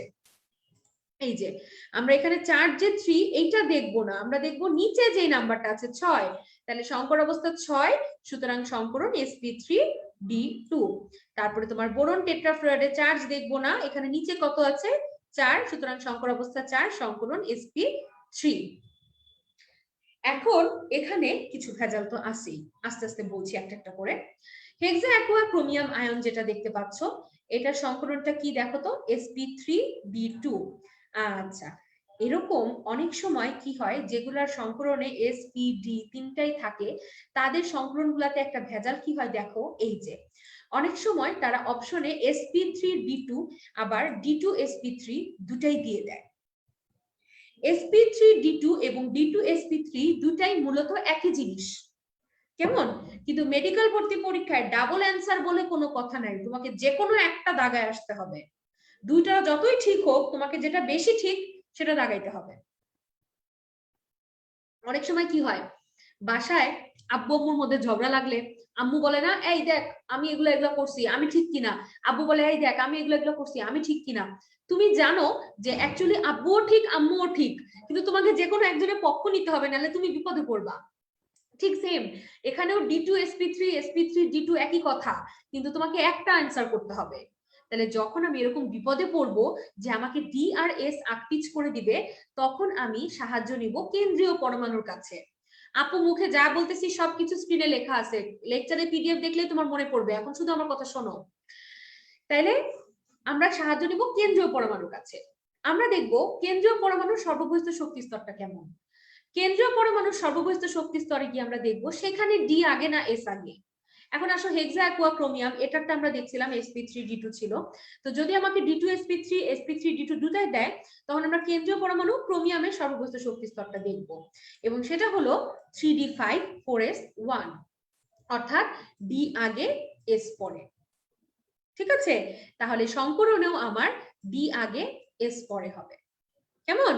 তাহলে যখন আমাকে ডি আর এস আকপিচ করে দিবে, অর্থাৎ একই জিনিসের জাস্ট বিন্যাস চেঞ্জ করে দিবে, তখন আমরা চলে যাব কেন্দ্রীয় পরমাণুর কাছে, এবং কেন্দ্রীয় পরমাণুর সর্ববহিষ্ঠ শক্তি স্তরে গিয়ে যদি ডি আগে হয়, সংকরণেও আমরা যেটা ডি আগে সেটা দাগাবো। তাহলে হেক্সা অ্যাকোয়া ক্রোমিয়ামের জন্য বেশি সঠিক হচ্ছে d2sp3। ঠিক আছে, আশা করি বুঝতে পারছো। এখন শোনো, এই যে আমি তোমাদেরকে শর্টকাটটা শিখাই দিলাম, যে শেষে নিচে যত সংখ্যা ওটাই সংকর অবস্থা, এই শর্টকাট তুমি সব জায়গায় মিলাতে পারবা না। ফর এক্সাম্পল, মুক্ত জোড়ওয়ালা কোনো যৌগ, অ্যামোনিয়া, পানি, অথবা দ্বিবন্ধন ত্রিবন্ধন যুক্ত যৌগ, ইথেন, ইথিন, অথবা কোনো অণুতে যদি একই সাথে একযোজি দ্বিযোজি দুটা পরমাণুই থাকে, এই সমস্ত ব্যতিক্রম সিচুয়েশনে তুমি শর্টকাট মিলাইতে পারবা না। গত ক্লাসে আয়নীকরণ শক্তি, ইলেকট্রন আসক্তি পড়ানোর সময় তোমাকে আমি একটা কথা বলছিলাম যে দেখো, ব্যতিক্রম মানেই হচ্ছে বেয়াদ্দব, সে সমাজের নিয়ম মানে না, সে নিয়ম মানে না। তাহলে যে নিয়ম মানে না, তাকে কোনোদিন তুমি যুক্তি তর্ক ব্যাখ্যা দিয়ে উপস্থাপন করে কুলাইতে পারবা না। তার মানে ব্যতিক্রম হচ্ছে ঘাটতারা বেয়াদব। তাহলে ব্যতিক্রমের জন্য ঘাটতারা টেকনিকই অ্যাপ্লাই করতে হবে।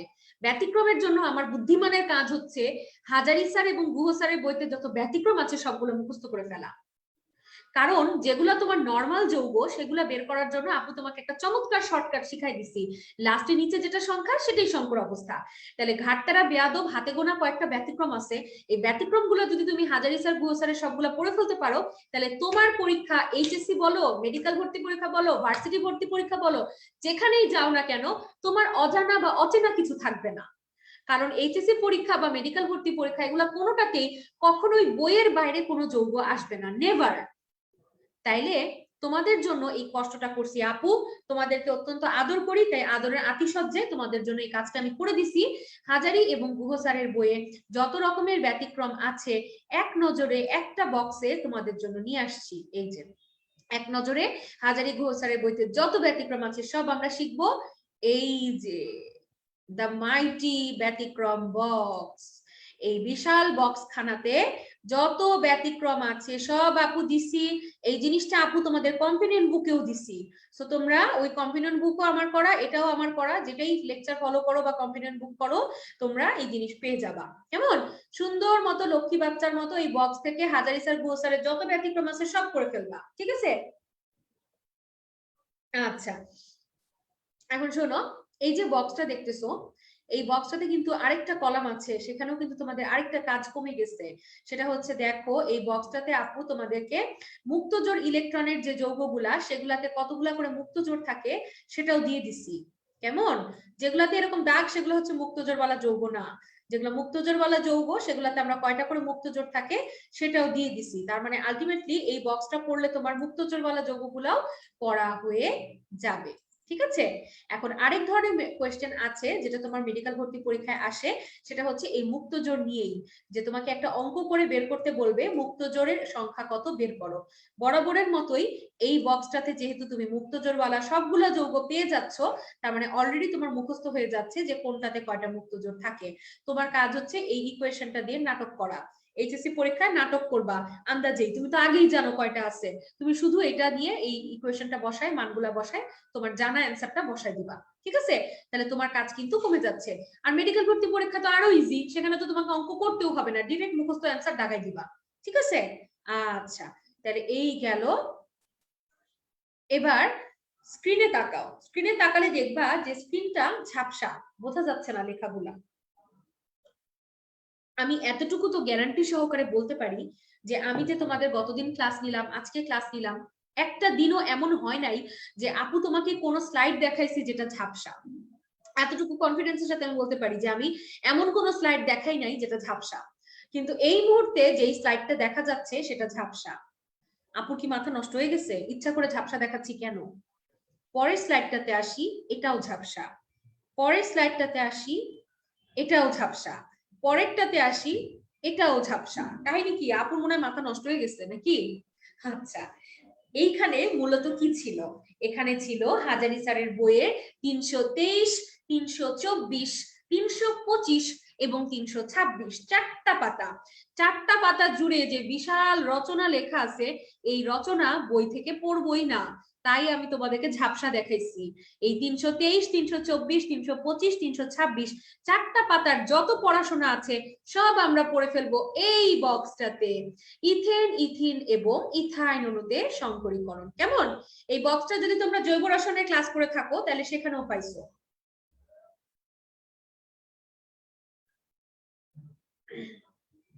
খুব সুন্দর করে এই বক্সে বলা আছে ইথেন, ইথিন, ইথাইন অর্থাৎ দ্বিবন্ধন, ত্রিবন্ধন, একক বন্ধন, কোনটাতে sp3 তে কতটুকু s বৈশিষ্ট্য, বন্ধন কোণ কি, বন্ধন দূরত্ব কি, আকার কি, এগুলা বলে দেওয়ার মতো কিচ্ছু না, লক্ষ্মী বাচ্চার মতো মুখস্থ করে ফেলবা।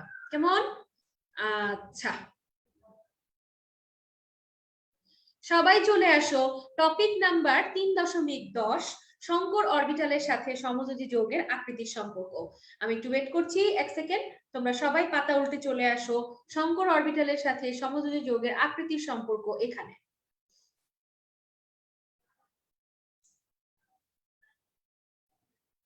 অর্গানিক কেমিস্ট্রি ক্লাস না হলে সমস্যা তো নাই রে বাবা, আমি তো দেখালাম, দেখো ওই বক্সটাই ওটা পড়ে ফেলবা। তাহলে অর্গানিক কেমিস্ট্রিতে তখন তুমি বলবা যেটা তো মমো আপু আগেই পড়াই ফেলছে, ভালো তো, তাই না? আচ্ছা, 3.10 চলে আসো, শঙ্কর অরবিটালের সাথে সমযোজী যৌগের আকৃতির সম্পর্ক এখানে। আশা করি তোমরা সবাই পাতা উল্টে এখানে চলে আসছো। এখান থেকে কি লাগবে আমি বলছি।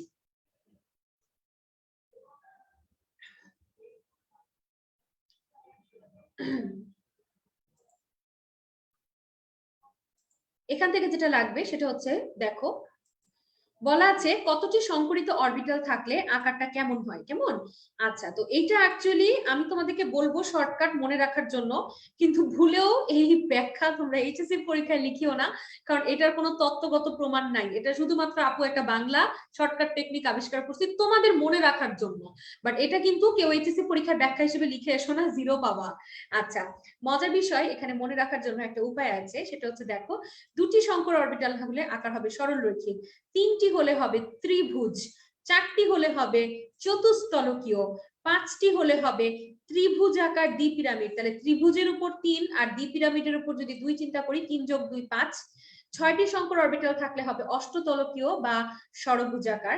7টি শঙ্কর অরবিটাল থাকলে হবে পঞ্চভুজাকার দ্বিপিরামিড, তাহলে হবে তোমার 5 + 2 7। কেমন? তাইলে এটা হচ্ছে একটা শর্টকাট টেকনিক, জাস্ট মনে রাখার জন্য বলছি, বাট এটা কিন্তু আবার কেউ এইচএসসি পরীক্ষায় ব্যাখ্যা লিখতে যেও না। এই আকারগুলা এগুলা হচ্ছে পরীক্ষায় এই যে জ্ঞানমূলকে 1 নম্বরে দিয়ে দিতে পারে, অথবা এইচএসসি পরীক্ষায় বা মেডিকেল ভর্তি পরীক্ষায় ডিরেক্ট এমসিকিউ আসতে পারে। এই কারণে তোমরা এটা একটু পড়বা, কেমন? এবং এই টপিকটার ভেতরেই তোমরা এই বক্সটা পাবা। সবার বইতে এই বক্সটাতে ডাবল, ট্রিপল, 4টা, 5টা, 6টা, 10টা যতগুলা পারো স্টার দাও। এই বক্সটা থেকে এই যে কত জোড়া ইলেকট্রন, আকার কি, বন্ধন কোণ কি, এগুলা কিন্তু খুব ইম্পর্টেন্ট, এবং এখানে বুঝাই দেওয়ার কিচ্ছু নাই, স্ট্রেট কাট লক্ষ্মী বাচ্চার মতো মুখস্থ করবা।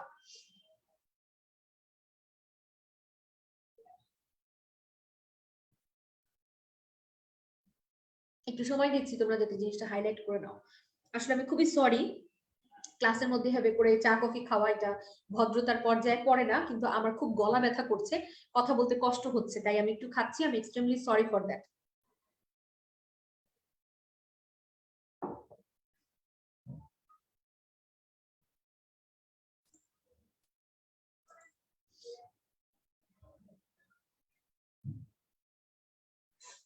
আচ্ছা, এবার চলে আসো তোমরা সবাই টপিক নাম্বার 3.11। এখানে টপিক নাম্বার 3.11তে দেখা যাচ্ছে সমযোজী অণুর আকৃতির সাথে নিঃসঙ্গ ইলেকট্রন যুগলের প্রভাব।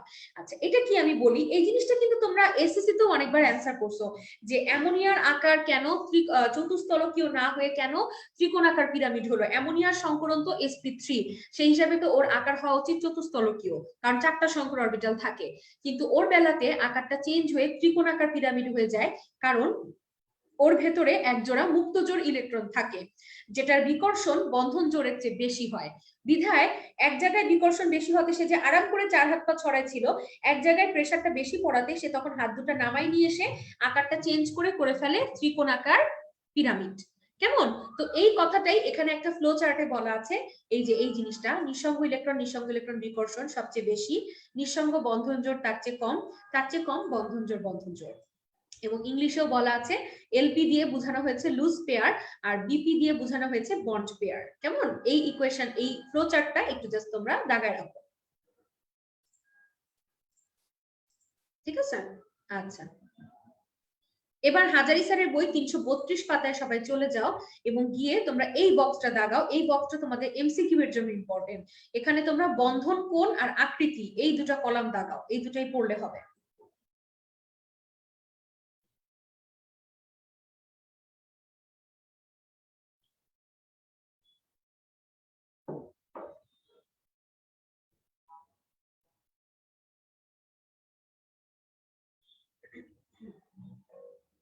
আচ্ছা, আশা করি তোমরা দাগাইছো। এবার আমরা চলে আসব টপিক নাম্বার 3.15, সমযোজী বন্ধনে পোলারিটি। এখানে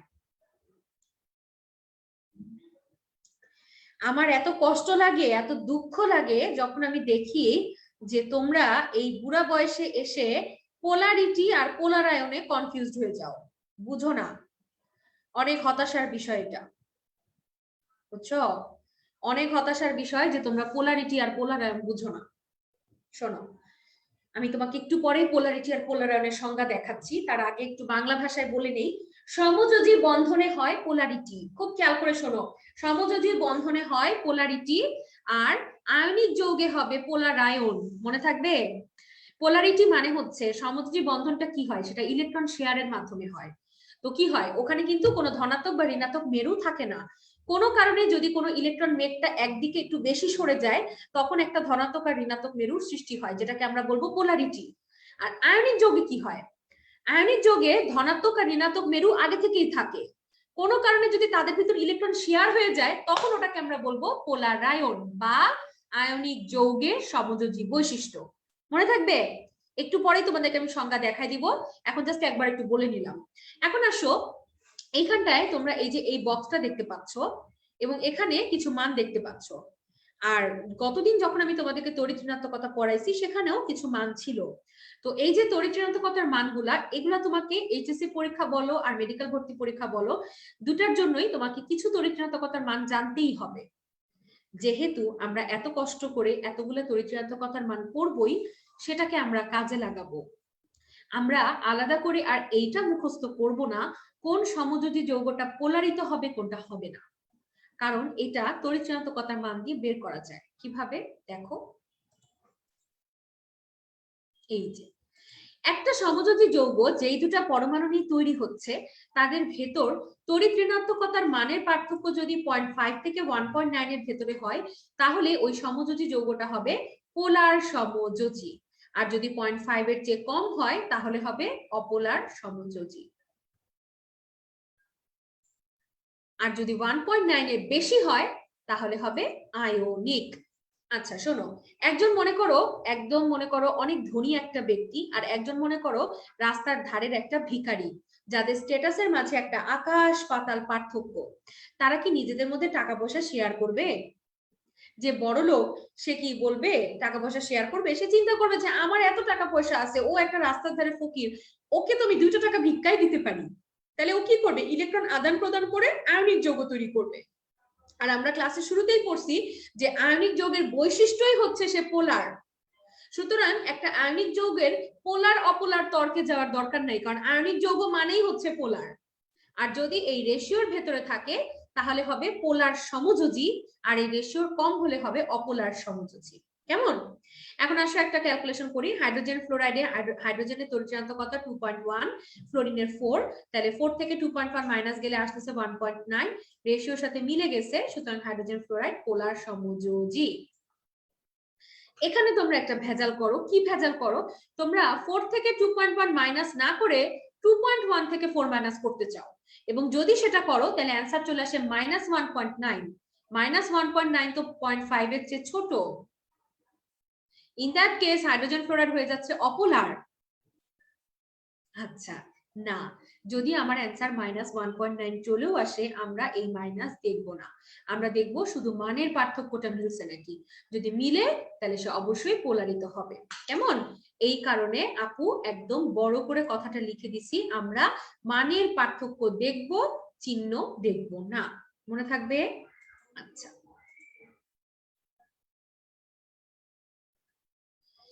এখন আসো এইটা তোমাদের এইচএসসি পরীক্ষা আসা একটা প্রশ্ন অপোলার যৌগ নিয়ে। তো তোমরা এই কোশ্চেনটা অনেক সময় বুঝতে পারো না, তাই আমি ভাবলাম যে ক্লাসে একটু তোমাদেরকে ব্যাখ্যা করে জিনিসটা বুঝাই দিই। আচ্ছা শোনো, carbon tetrachloride, methyl chloride, hydrogen fluoride আর মিথানল, এগুলা দিয়ে বলা আছে কোনটা অপোলার। এখন আসো প্রথমে কার্বন টেট্রাক্লোরাইড নিয়ে একটু কথা বলবো। কার্বন টেট্রাক্লোরাইডে কি হয়?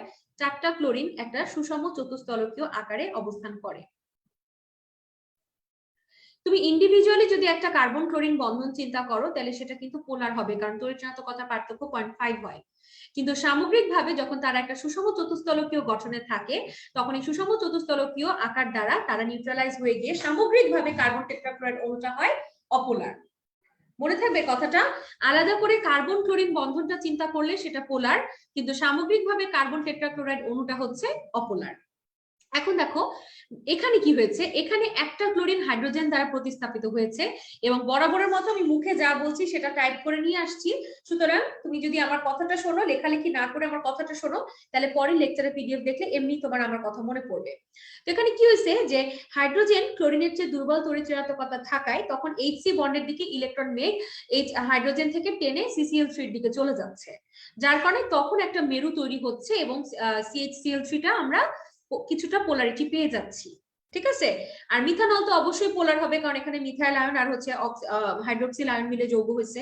আর হাইড্রোজেন ফ্লোরাইড তো পোলার, সেটা আমরা একটু আগেই দেখছি। সুতরাং এখানে অ্যান্সার হবে ক। কেমন? তাহলে এক্ষেত্রে আমরা এই অ্যান্সারটি হবে দাগাবো। এটা তোমাদের পরীক্ষায় আসা একটা প্রশ্ন, এবং এটা তোমাদের ওই টপিকের পাশে এরকম দেয়া আছে, তো আমি ভালো এটা দেখাই দিই। আচ্ছা এবার একটু তোমরা 340 পাতায় চলে যাও, এবং এতক্ষণ পর্যন্ত আপু যে কথাবার্তাগুলো বলছি সেগুলো এই সমস্ত জায়গাতে লেখা আছে। তো এই হাইলাইটেড পোর্শন গুলা জাস্ট একটু তোমরা ঝটপট তোমাদের বইতে দাগায় ফেলো।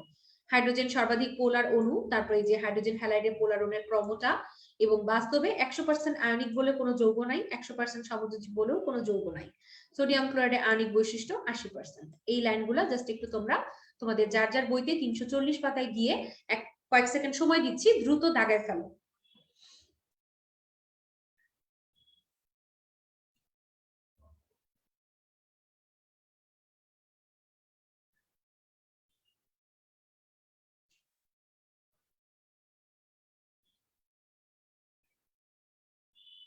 ওকে, ঠিক আছে।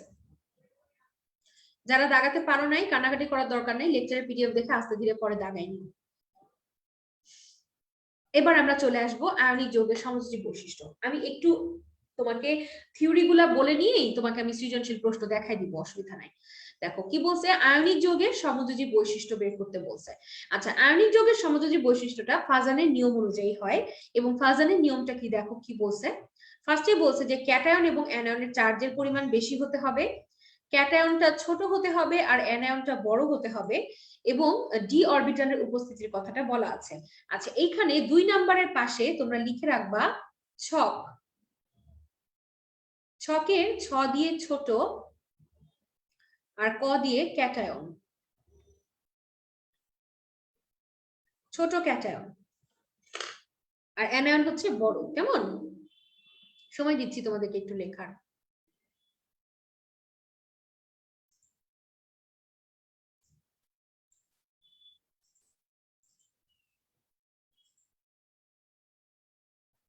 আচ্ছা, আশা করি লিখছো। এখন শোনো, তোমাদের একটা কমন টেন্ডেন্সি হচ্ছে তোমরা সবসময় ঝামেলার জিনিসটা আগে চুজ করো। মনে করো তোমার বাসা 3 তালা, তুমি কি একতলা থেকে লাফ দিয়ে 3 তলায় উঠবা? এমন কোন টেকনোলজি এখন পর্যন্ত আবিষ্কার হয়েছে যে স্পাইডারম্যানের মতো একতলা থেকে লাফ দিয়ে 3 তলায় ওঠা যাবে? তুমি লিফটে যাও অথবা সিঁড়িতে যাও বা এসকেলেটরে যাও, যাতেই তুমি যাও, যত বড় টেকনোলজিক্যাল ইসেই তুমি ব্যবহার করো না কেন, তোমাকে কিন্তু একতলা দোতলা হয়েই 3 তলায় যাইতে হবে। সুতরাং ফাজানের নিয়মের বেলাতেও আমরা যখন আয়নিক যৌগের সমযোজী বৈশিষ্ট্য কোয়েশ্চেন সলভ করব, আমরা প্রথমে 1 নাম্বার ব্যবহার করব, সেখানে ঠেকে গেলে 2 নাম্বার ব্যবহার করব, সেখানে ঠেকে গেলে তারপরে আমরা 3 নাম্বার ব্যবহার করব। আগেই ডি অরবিটাল নিয়ে মাতামাতি করবা না, অ্যান্সার ভুল হবে। মনে থাকবে? তাহলে আসো আমরা এখন কোয়েশ্চেন সলভ করি। আচ্ছা, ফার্স্টে দেখো এখানে একটা এমসিকিউ দেখা যাচ্ছে, নিচের কোন আয়নটি অ্যানায়নকে সবচেয়ে বেশি পোলারিত করবে? এবং এখানে আমরা দেখতে পাচ্ছি সোডিয়াম আছে, ম্যাগনেসিয়াম আছে, অ্যালুমিনিয়াম আছে এবং ফেরিক আছে, আয়রন 3+। আচ্ছা, তো প্রথম শর্ত কি ছিল? কার চার্জ বেশি। তাহলে খুঁজি, চার্জ বেশি খুঁজতে গিয়ে দেখতেছি অ্যালুমিনিয়াম আর আয়রন দুজনে বেশি এবং সমান, আটকা পড়ছি। এখন লাভ দিয়ে আমরা পরেরটাতে যাব না, আমরা 2 নাম্বারটা আগে ব্যবহার করব। 2 নাম্বারটা কি ছিল? ক্যাটায়ন ছোট, অ্যানায়ন বড়। এখানে এগুলা কি? ক্যাটায়ন, তাহলে কি দেখব? ছোট। আমি গত ক্লাসে তোমাদেরকে সুন্দর করে পড়াই দিছিলাম, বাম থেকে ডানে গেলে পরমাণুর আকার কমে। অ্যালুমিনিয়াম পর্যায় সারণীতে আয়রনের ডানে আছে, সুতরাং আগে থেকেই ও আয়রনের চেয়ে ছোট। তাহলে এখানে অ্যালুমিনিয়াম সবচেয়ে ছোট এবং চার্জ বেশি, দুটা শর্তই ফিল আপ করছে, সুতরাং সবচেয়ে বেশি পোলারিত করবে কে? অ্যালুমিনিয়াম। কেমন?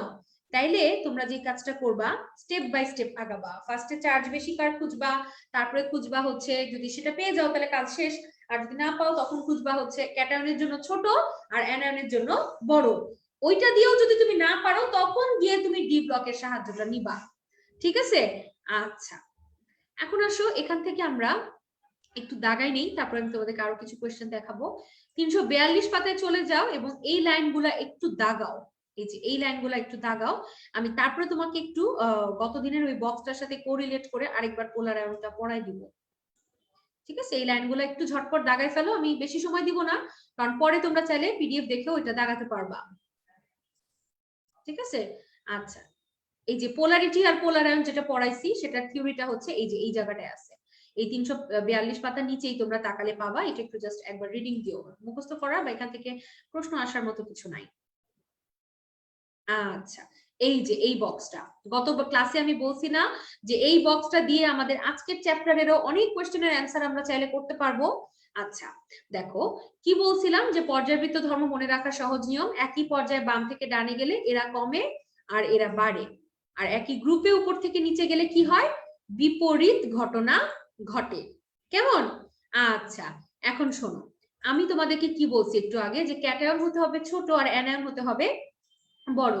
তাইলে বাম থেকে ডানে গেলে যেহেতু পরমাণুর আকার কমে আর উপর থেকে নিচে গেলে যেহেতু পরমাণুর আকার বাড়ে, তাহলে আমি যদি ক্যাটায়ন আর অ্যানায়নের আকার ছোট বড় বের করে ফেলতে পারি, আবার খেয়াল করো, ক্যাটায়ন আর অ্যানায়নের আকার ছোট বড় বের করে ফেলতে পারি, তাহলে কিন্তু আমি আরামসে পোলার আয়ন কার বেশি হবে কার কম হবে এটা বের করতে পারবো। আর পোলার আয়ন বেশি হবে মানে কি? সমযোজী বৈশিষ্ট্য বেশি হবে। ঠিক আছে? আচ্ছা, মাথা ঠান্ডা রেখে চিন্তা করবা, বেশি পেঁচাইতে যাবা না, তাইলেই পেঁচায় যাবে। মাথা ঠান্ডা রেখে পড়ো। এই যে এই টপিকটা হাজারি স্যারের বইয়ের 343 পাতায় পানিতে লবণের দ্রাব্যতা হ্রাস একটা টপিক আছে।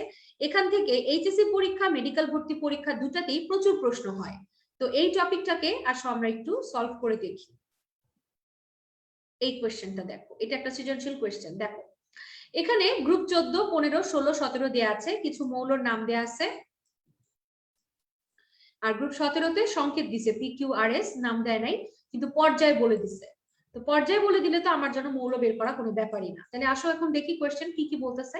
ফার্স্টে বলছে পি মৌলটির পারমাণবিক সংখ্যা কত, তারপর বলছে পি এবং কিউ এর মধ্যে ইলেকট্রন আসক্তি কার বেশি এবং কেন, তারপর বলছে ফাজানের নীতি অনুসারে সিলভারের সাথে ওদের যৌগর সমযোজী বৈশিষ্ট্যর ক্রম বের করে দিতে, তারপর বলছে পানিতে লবণের দ্রাব্যতা কার অধিক সেটা ব্যাখ্যা করে বলতে। আচ্ছা সলভ করি, মাথা ঠান্ডা রেখে, আগে অস্থির হওয়ার দরকার নেই। ফার্স্টে আমরা PQRS খুঁজে বের করব। গ্রুপ 17-তে দ্বিতীয় পর্যায়ে থাকে হচ্ছে PQRS। যদি আমি বের করি ফ্লোরিন, ক্লোরিন, ব্রোমিন, আয়োডিন। তো ফ্লোরিনের পারমাণবিক সংখ্যা 1 নাম্বার প্রশ্নের উত্তর তাহলে খুব সিম্পল 9। এখন আসো প্রশ্ন 2, বলছে ফ্লোরিন আর ক্লোরিনের মাঝে তড়িৎ ঋণাত্মকতা ইলেকট্রন আসক্তি ক্রমটা বলতে বলছে। তো গত ক্লাসেই যখন ইলেকট্রন আসক্তি পড়াইছি তখন বলছি যে ইলেকট্রন মেঘের ঘনত্ব ঝামেলার কারণে ফ্লোরিন আর ক্লোরিনের কিন্তু ব্যতিক্রমধর্মী হয় ইলেকট্রন আসক্তি। আমরা নরমালি জানি যে একই গ্রুপে উপর থেকে নিচে গেলে ইলেকট্রন আসক্তিটা তোমার কমবে, কিন্তু সেক্ষেত্রে ক্লোরিন আর ফ্লোরিনের বেলা একটু অল্টার হয়ে যায়, ক্লোরিনেরটা ফ্লোরিনের চেয়ে বেশি হয়। ঠিক আছে, তো ব্যতিক্রম, এটা তোমাদের ডিরেক্ট বই থেকে আসা জিনিস, হুবহু এই জিনিসটা পরীক্ষায় আসলে লিখে দিবা। ঠিক আছে, এটা গত ক্লাসের পড়া, তাই এখানে আমি সময় দিব না। এবার চলে আসি প্রশ্ন 3। দেখো একটু আগে এই স্লাইডটা দেখাইছি যে বাম থেকে ডানে গেলে পরমাণুর আকার কমে আর উপর থেকে নিচে গেলে আকার বাড়ে। তাহলে আমরা ফার্স্টে কি করব, আমরা আকার বের করব। আকার বের করতে পারলে আমরা পোলার আয়ন বের করে ফেলতে পারবো। তাহলে আসো দেখি এখানে এই প্রশ্নটা, প্রশ্ন 3। তাহলে এজিপি, এজিকিউ, এজিআর, এজিএস এগুলো যথাক্রমে তোমার silver, fluoride, chloride, bromide, iodide. তাহলে এখন আমরা জানি যে উপর থেকে নিচে গেলে আকার বাড়ে, তাহলে আকারের ক্রমটা হচ্ছে তোমার এই যে ফ্লোরিন, এই যে ফ্লোরিনের চেয়ে ক্লোরিন বড়, তার চেয়ে তোমার ব্রোমিন বড়, তার চেয়ে তোমার আয়োডিন বড়। তাহলে আমরা কি জানি, ক্যাটায়নের জন্য হচ্ছে যত ছোট আর অ্যানায়নের জন্য হচ্ছে যত বড়। তাহলে এখানে ফ্লোরাইড, ক্লোরাইড, ব্রোমাইড, আয়োডাইড এগুলো হচ্ছে তোমার অ্যানায়ন। তাহলে অ্যানায়নের আকার যত বড় হয় পোলার আয়ন তত বেশি হয়, অর্থাৎ আয়নিক যৌগ তত বেশি সমযোজী বৈশিষ্ট্য দেখাবে। কেমন? তাহলে এখানে সিলভার আয়োডাইডের সমযোজী বৈশিষ্ট্য সবচেয়ে বেশি হবে এবং ওদের সমযোজী বৈশিষ্ট্যের ক্রমটা হবে silver fluoride less than silver chloride less than silver bromide less than silver iodide. কেমন? এখন বলছে প্রশ্ন 4 যে পানিতে দ্রাব্যতাটা বলতে বলছে। এখন আমরা কি জানি, আয়নিক যৌগ পানিতে দ্রবীভূত হয় আর সমযোজী যৌগ পানিতে দ্রবীভূত হয় না। তাহলে আমরা দেখলাম যে যেহেতু আয়োডিনের আকার সবচেয়ে বড়, সুতরাং সিলভার আয়োডাইডে পোলার আয়ন অর্থাৎ সমযোজী বৈশিষ্ট্য সবচেয়ে বেশি হবে। সমযোজী বৈশিষ্ট্য বেশি হবে মানে কি বাবু, সমযোজী বৈশিষ্ট্য পানিতে দ্রবীভূত হতে পারে না। তাহলে সমযোজী বৈশিষ্ট্য বাড়বে, তার মানে পানিতে দ্রবণীয়তা কমবে। তাহলে যেটা সবচেয়ে কম সমযোজী বৈশিষ্ট্য সেটাই পানিতে দ্রবীভূত হবে, অর্থাৎ এখানে সিলভার ফ্লোরাইড যেটা দেখো এটারটা কিন্তু সবচেয়ে কম, এটা কিন্তু আয়নিক বৈশিষ্ট্য হয়ে গেছে অলমোস্ট। এই কারণে সিলভার ফ্লোরাইডের পানিতে দ্রবণীয়তা হবে সবচেয়ে বেশি, আর সিলভার আয়োডাইড যেহেতু এটা সমযোজী বৈশিষ্ট্য সবচেয়ে বেশি, সুতরাং ওর পানিতে দ্রবণীয়তা সবচেয়ে কম। ঠিক আছে, এই গেল আমার এটার আলোচনা। কেউ যদি মিস করে থাকো অসুবিধা নাই, পরে ভিডিওটা আরেকবার টেনে দেখে নিও। আর আমি যদি ক্লাস শেষে সুযোগ পাই তাহলে তোমাদেরকে যদি কারো প্রবলেম থাকে আরেকবার একটু রিপিট করার চেষ্টা করব। আচ্ছা, এখন আসো চলে আসি পরবর্তী টপিকে। এটা হচ্ছে তোমার হাজারি স্যারের বই 347 পাতা। হাজারি স্যারের বই 347 পাতায় চলে যাও এবং এই বক্সটা খুঁজে বের করে তোমরা এই যে কলাম দুটো আপু দাগাইছি যেভাবে এমনি করে দাগাও। এখান থেকে তোমাকে নন বন্ডিং বলগুলোর নাম পড়তে হবে আর শক্তিমাত্রা সবগুলারই পড়তে হবে, বন্ডিং নন বন্ডিং সবগুলারই শক্তিমাত্রা পড়তে হবে। এগুলা এমসিকিউতে 1 নম্বরে মেডিকেল ভর্তি পরীক্ষায় ডিরেক্ট আসে যে এটা শক্তিমাত্রা কত, ওটা শক্তিমাত্রা কত, ডিরেক্ট আসে। ঠিক আছে, সবাই একটু দাগাও, দাগায় তোমরা একটু ডান লিখো। তোমরা ডান বললে পরে আমি পরের টপিকে যাব।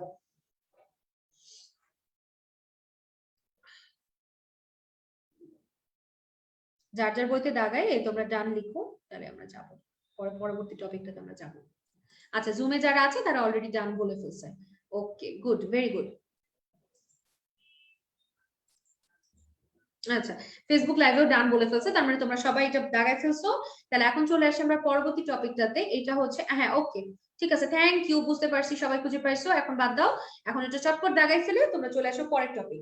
পরের টপিকটা হচ্ছে আমাদের গুহ স্যারের বইতে ভ্যান ডার ওয়ালস বলের কিছু বৈশিষ্ট্য আছে। এগুলো একদম জাস্ট স্ট্রেট কাট সিম্পল কিছু লাইন, একবার করে দেখে রাখবা সত্য মিথ্যার জন্য। এই যে এটা হচ্ছে দুর্বল প্রকৃতির বল, গ্যাসকে তরলে পরিণত করা সম্ভব হয়, ডাইপোলের চেয়ে এরা দুর্বল হয় এবং এদের কোনো দিক নির্দেশক ধর্ম নাই। সিম্পল 4টা লাইন একবার দেখবা, ঠিক আছে? আচ্ছা, এবার চলে আসো হাজারি স্যারের বই 348 পাতা। হাজারি স্যারের বই 348 পাতায় আসলে পরে তোমরা দেখবা যে আপু যে অংশটা হাইলাইট করে রাখছি এইটা একটু তোমাকে দাগাতে হবে। ডাইপোল মোমেন্ট জিনিসটা কি, যদি একদম বাংলা ভাষায় সহজ করে বলি তাহলে এই যে অণুতে যে পোলারিটি থাকে এটাকে যদি এককে প্রকাশ করতে চাই সেই এককটাই হচ্ছে ডাইপোল মোমেন্ট। তো ডাইপোল মোমেন্ট সম্পর্কে তোমার যেটা লাগবে সেটা হচ্ছে এই ইকুয়েশনটা, কোনটার সাথে সমানুপাতিক কোনটার সাথে ব্যস্তানুপাতিক। জাস্ট এই ইকুয়েশনটা একটু দাগায় রাখো, এর বাইরে এখান থেকে আর কিছু লাগবে না, ঠিক আছে? আচ্ছা, এই প্রশ্নটা অনেক সময় আসে যে কাদের ডাইপোল মোমেন্ট শূন্য তোমরা খুঁজে পাও না, এটা অ্যাকচুয়ালি গুহ স্যারের বইয়ের একটা ইনফরমেশন। এই অণুগুলা এবং এই যৌগগুলাতে ডাইপোল মোমেন্ট শূন্য থাকে, এটা একদম স্ট্রেট কাট তোমাকে একটু মুখস্থ করে ফেলতে হবে। আজকের যে সেগমেন্টটা প্রথম মানে এই চ্যাপ্টারের প্রথম অংশ যখন পড়াইছি তখন কিন্তু আমরা প্রায় 2 ঘন্টা, সোয়া 2 ঘন্টা হয়ে গেছে, ক্লাস শেষ হয়নি, কারণ আসলে বোঝানোর মতো অনেক জায়গা ছিল।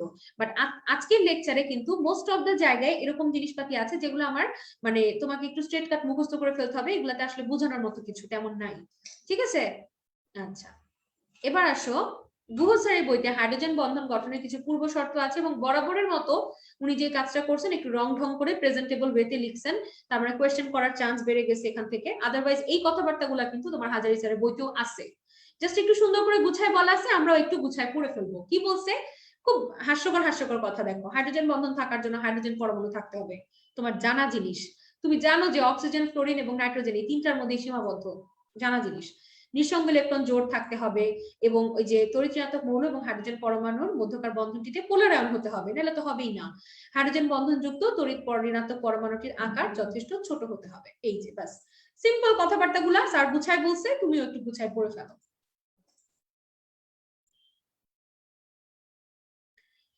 এই জিনিসটা হাজারি স্যারের বইয়ের 350 পাতায় আছে। হাজারি স্যারের বই 350 পাতায় চলে আসো এবং হাইড্রোজেন বন্ধন 2 প্রকার, এটা দেখো। তোমরা যখন স্কুলে ছিলা তখন মনে আছে অন্ত আণবিক বিতর্ক প্রতিযোগিতা, সরি অন্ত স্কুল বিতর্ক প্রতিযোগিতা, আন্ত স্কুল বিতর্ক প্রতিযোগিতা হতো। অন্ত স্কুল মানে কি ছিল, একই স্কুলের ভেতরে তোমরা ফ্রেন্ড সার্কেলরা মিলে করতা, আর আন্ত স্কুলে বিভিন্ন স্কুলে ঘুরতে যাওয়া হতো, তাই না? তো হাইড্রোজেন বন্ধনটা ওরকম অন্ত আণবিক আন্ত আণবিক, অর্থাৎ একই অণুর ভেতরে এবং ভিন্ন অণুর ভেতরে হয়। এবং মজার ব্যাপার, অন্ত আণবিক হাইড্রোজেন বন্ধনের এক্সাম্পল হচ্ছে মাত্র 3টা, আর আন্ত আণবিকের এক গাদা এক্সাম্পল আছে 2 রাইটারের বইতেই। তো আমার কাজ হচ্ছে বুদ্ধিমানের মতো কাজ, সেটা হচ্ছে আমরা অল্পটা পড়বো, অন্ত আণবিকটা পড়বো, তাহলে বাকি যেগুলা থাকবে ওগুলা হবে আন্ত আণবিক। আমি একটু আমার চেহারাটা বন্ধ করি, কারণ আমার চেহারাটার জন্য তোমরা দেখতে পাচ্ছ না ছন্দটা। এই যে দেখো, অর্থ নাই স্যালিন, এখানে অর্থ নাই দিয়ে অর্থ নাইট্রোফেনল, স্যালি দিয়ে মনে রাখবো 2টা স্যালি, স্যালিসাইলিক অ্যাসিড এবং স্যালিসাইল অ্যালডিহাইড। এই তিনটাই হচ্ছে তোমার অন্ত আণবিক হাইড্রোজেন বন্ধন, আর বাকি যেগুলো থাকবে ওগুলো হবে সব আন্ত আণবিক। কেমন? আচ্ছা, তাহলে এই ছন্দটা দিয়ে পড়ে ফেলবা, কিন্তু একটু খেয়াল রাখবা স্যালিসাইলিক অ্যাসিডের কিন্তু আরেকটা নাম আছে অর্থো হাইড্রোক্সি বেনজোইক অ্যাসিড, এবং স্যালিসাইল অ্যালডিহাইডেরও কিন্তু আরেকটা নাম আছে অর্থো হাইড্রোক্সি বেনজালডিহাইড। অনেক সময় এদেরকে অন্য নামেও দিতে পারে, ঠিক আছে? তাহলে একটু এই তিনটা বলে রাখতে হবে। আমি আবার ফেরত আসি। আচ্ছা, এবার চলে আসো হাজারি স্যারের বইতে, এই সরি গুহ স্যারের বইতে এদের একটা পার্থক্য আছে, এটা একটু তোমাকে দেখে রাখতে হবে, কারণ অনেক সময় তোমার ওই যে 3 নাম্বার বা 2 নাম্বার প্রশ্নে ওদের পার্থক্য বুঝায় আলোচনা করতে বলে, তো তখন এটা তুমি অ্যান্সার করতে পারবা। এটা খুব সিম্পল কথা। দেখো, হাইড্রোজেন বন্ধন স্থির বৈদ্যুতিক আকর্ষণ বলের মাধ্যমে হয়, সমযোজী বন্ধন ইলেকট্রন শেয়ারের মাধ্যমে হয়। হাইড্রোজেন বন্ধনের কারণে যৌগের ভৌত ধর্ম পরিবর্তিত হয়, লাইক তরল কঠিন এগুলা ডিটারমাইন করে, আর রাসায়নিক পরিবর্তন হয়ে যায় তোমার সমযোজী বন্ধনে, একদম ধর্মই চেঞ্জ হয়ে যায় তার। আর হাইড্রোজেন বন্ধনটা একই বা ভিন্ন অণুর মধ্যে হয়, একটু আগেই দেখলাম যে অন্ত আণবিকও আছে আন্ত আণবিকও আছে, আর সমযোজী বন্ধনটা অলওয়েজ অন্ত আণবিকই হয়, অর্থাৎ একই অণুর মধ্যেই হয়, এটা 2টা অণুর মধ্যে হওয়ার কোনো সুযোগ নাই, ঠিক আছে? আচ্ছা, এবার আসো একটা সৃজনশীল প্রশ্ন দেখি। এখানে দেখতে পাচ্ছি যে তারা গ্রুপ 16তে 2টা মৌল দিছে এক্স এবং ওয়াই, আর দ্বিতীয় পর্যায়ে তৃতীয় পর্যায়ে বলে দিছে, আমরা বুঝেই ফেলতেছি এটা হচ্ছে অক্সিজেন আর সালফার। বলছে কি হাইড্রোজেনের সাথে এক্স এবং ওয়াই এর যৌগর সাধারণ তাপমাত্রার অবস্থা আলোচনা করো। তো হাইড্রোজেনের সাথে এক্স এবং ওয়াই অক্সিজেন করবে পানি আর সালফার করবে হাইড্রোজেন সালফাইড। এটা তো তোমাদের একদম জনম জনম ধরে পড়ে আসা প্রশ্ন যে পানিতে হাইড্রোজেন বন্ধন থাকে তাই তরল হয়, হাইড্রোজেন সালফাইডে থাকে না তাই এটা গ্যাস হয়। এই ব্যাখ্যাটা আমাদের বইতে 352 পাতার এখানটায় আছে, জাস্ট একবার একটু দেখাই দিলাম। এখান থেকে কোয়েশ্চেন আসলে সুন্দর করে এই ব্যাখ্যাটা লিখে দিবা, ঠিক আছে? আচ্ছা, এই গেল আমার আজকের ক্লাস শেষ। সোনার বাংলাদেশ, তোমরা অত্যন্ত ভদ্র বাচ্চা কাচ্চা, যখন তোমাদেরকে চুপ থাকতে বলছি তোমরা একদম চুপ করে আমার কথাবার্তা শুনছো, অসংখ্য ধন্যবাদ। এখন আমি তোমাদেরকে একটু টাইম দিচ্ছি, তোমরা যদি কোনো কোয়েরি থাকে, কিছু মিস করে থাকো বা কিছু জিজ্ঞাসা থাকে, আমাকে চাইলে কমেন্ট করে বা যারা জুমে আছো তারা মেসেজ করে জিজ্ঞাসা করতে পারো।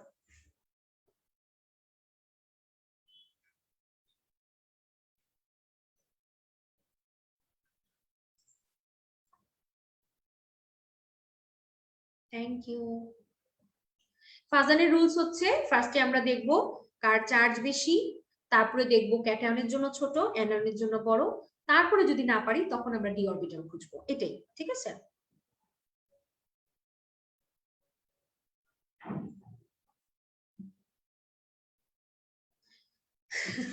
জৈব রসায়নের ক্লাস, আচ্ছা যদি সময় সুযোগ হয়, যদি আমি সবাইকে তৃতীয় চ্যাপ্টার পড়ায় শেষ করে সুযোগ পাই তাহলে আমি চেষ্টা করব। তবে তোমাদের প্রত্যেকটা ক্লাসই আমাদের সিনিয়র মোস্ট টিচাররা নেন এবং যেই চ্যাপ্টারটা যে সবচেয়ে ভালো পড়ায় তাকেই সেই চ্যাপ্টারটা দেওয়া হয়েছে। তাই তোমরা আমাদের প্রতি পূর্ণ আস্থা রাখতে পারো যে তোমাদের যেই ক্লাসটা যখন হবে সবাই একদম তোমাকে খুব ভালো করে পড়াবে। কোনো ক্লাসই তোমার মানে প্রত্যেকটা ক্লাসই খুবই টপ নচ হবে ইনশাআল্লাহ।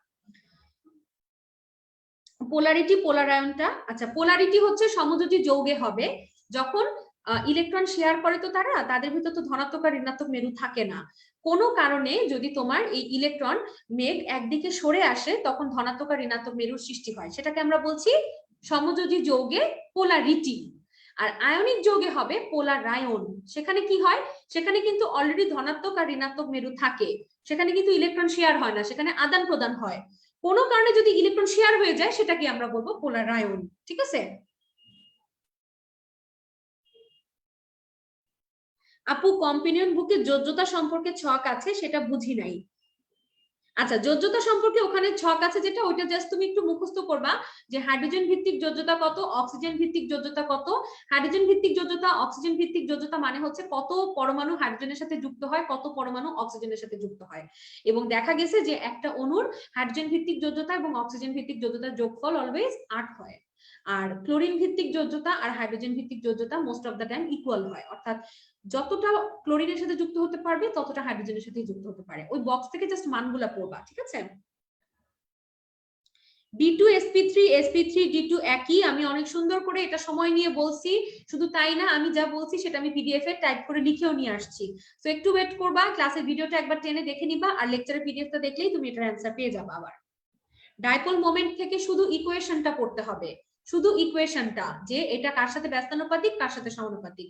আর ডাইপোল মোমেন্ট কি যদি জিজ্ঞাসা করো তাহলে তোমার বোঝার জন্য বাংলা ভাষায় বলতেছি যে একটা অণুতে পোলারিটি মাপার একক হচ্ছে ডাইপোল মোমেন্ট, এটা হচ্ছে সবচেয়ে সিম্পল অ্যান্সার, ঠিক আছে? আমার মেডিকেলের আগে প্রিপারেশনের অবস্থা বলবো। আচ্ছা যখন আমি মেডিকেল ভর্তি পরীক্ষা দেই, অর্থাৎ তোমাদের মতো যখন একদম ছোট বাচ্চা ছিলাম, তখন সত্যিকার অর্থে কেউ তো ভবিষ্যৎ দেখে না, তাই না? তার মানে কি, ভবিষ্যৎ নিয়ে সবাই প্যানিক করে, তাই তো? আমিও প্যানিক করছি, অস্বীকার করবো না, আমিও অনেক টেনশন করছি। এবং দেখা যেত যে আমি অনেক কান্নাকাটি করতাম ভাইয়াদেরকে ফোন দিয়ে, আমার পড়া হইতেছে না, আমি কি করবো, হ্যান করবো ত্যান করবো, মানে এরকম একটা অবস্থা। ওটা আমি অনেক বছর আগের কথা বলতেছি, হ্যাঁ। তখন কিন্তু এত স্টুডেন্ট মেডিকোর ছিল না, তখন হচ্ছে দেখা যেত যে মানে ভাইয়া আপুদের সাথে অনেক ইন্টারাকশনের সুযোগ অনেক বেশি ছিল, প্লাস অফলাইন ক্লাস হতো, তো স্বাভাবিক টিচার্স রুমে এসে কথা বলতে পারতাম। তো তখন দেখা যেত যে আমি অনেক কান্নাকাটি করতাম, অনেক টেনশন করতাম। তো সবসময় ভাইয়ারা আমাকে যে জিনিসটা আশ্বস্ত করতো যে মাথা ঠান্ডা রেখে ক্লাস ফলো করো, মাথা ঠান্ডা রেখে ক্লাস ফলো করো। কারণ অ্যাকচুয়ালি যেহেতু মেডিকো কোচিং সেন্টারের টিচাররা মেডিকেল ভর্তি পরীক্ষার কার্যক্রমের সাথে অনেকদিন ধরে কাজ করছে, তাই অ্যাকচুয়ালি আমাদের এক্সপেরিয়েন্সটা কিন্তু প্রত্যেকটা টিচারেরই, আমি আমার একার কথা বলছি না বা কোনো স্পেসিফিক টিচারের কথা বলছি না, আমাদের সবারই কিন্তু মোটামুটি কোন জায়গা থেকে কি কোয়েশ্চেন আসতে পারে বা কোথা থেকে তোমাদের কি প্রবলেম হয় এগুলো সম্পর্কে একটা ভালো ধারণা হয়ে গেছে। এবং সবচেয়ে সিনিয়র টিচাররাই তোমাদের ক্লাস নিচ্ছে। সো এক্ষেত্রে তোমাকে যে কাজটা করতে হবে, তুমি ক্লাসগুলা নিঃসন্দেহে ক্লাসগুলা ফলো করবা, ক্লাসগুলা ফলো করবা। আর যেহেতু এখন তোমার এইচএসসি পরীক্ষা সামনে, তুমি এখন ক্লাসগুলার পড়া কমপ্লিট করে বইয়ের পেছনে সৃজনশীল প্রশ্ন, এমসিকিউ, টেস্ট পেপার এগুলা সলভ করবা। চাইলে তুমি মডেল টেস্ট দিতে পারো, সেটা তোমার নিজস্ব ইচ্ছা। আর যখন তুমি মেডিকেল ভর্তি পরীক্ষার পড়া পড়বা, তখন তুমি কি করবা, এই পড়াগুলোই পড়বা, কিন্তু এটার সাথে তুমি কম্পেনিয়ন বুকটা পড়বা, আর সাথে তুমি লেটস প্র্যাকটিসের কোয়েশ্চেন গুলা সলভ করবা, তারপর মডেল টেস্ট দিবা। এগুলো করলেই মোটামুটি তোমার প্রিপারেশন কমপ্লিট হয়ে যাবে। কেমন? পড়া কিন্তু আসলে খুব বেশি পার্থক্য না। আচ্ছা, অনুতে সংকরণ প্রক্রিয়াটা আমি আপু অনেক সুন্দর করে অনেকক্ষণ সময় নিয়ে বলছি, একটু কষ্ট করে ভিডিওটা দেখে নিও বাবু, এত বড় কথা আমার পক্ষে এখন রিপিট করা পসিবল না।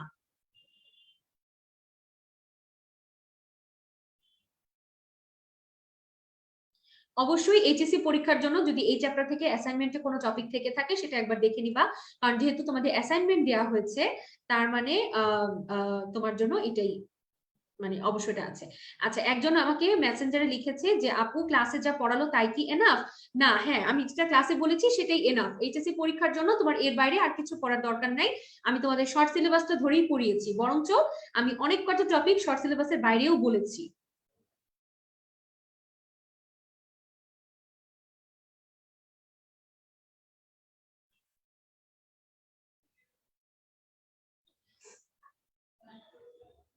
আচ্ছা শোনো, তুমি পড়বা মানেই ভুলবা, এটাই তো স্বাভাবিক, তাই না? মানুষ মাত্রই ভুলে যাবে, এটাই খুবই স্বাভাবিক। আর যেহেতু ম্যাক্সিমাম জিনিসই তোমার মেডিকেল ভর্তি পরীক্ষার জন্য মুখস্থ করতে হয়, তো সেক্ষেত্রে তোমার হচ্ছে অবশ্যই তুমি পড়লেই ভুলবা, এটাই কিন্তু খুবই স্বাভাবিক। হ্যাঁ, তো ভোলাটা নিয়ে ভয় পাওয়ার কোনো দরকার নাই, কারণ তোমার মাথার ভেতরে কিছু রেসিডুয়াল জ্ঞান অলওয়েজ থাকে।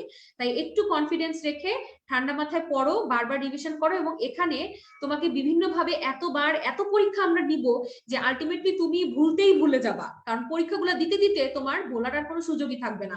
তুমি যদি সত্যিকার অর্থে রুটিন ফলো করো এবং আমাদের দেয়া সিস্টেম অনুযায়ী পরীক্ষার পড়াগুলো করো, তাহলে আলটিমেটলি তুমি আসলে ভোলার সুযোগই পাবে না, কারণ আমরাই তোমাকে ভুলতে দিব না। এতবার এতভাবে তোমাদের পরীক্ষা নিব যে রিভাইজ করতে করতে জিনিসগুলো তোমার প্র্যাকটিস হয়ে যাবে। কেমন?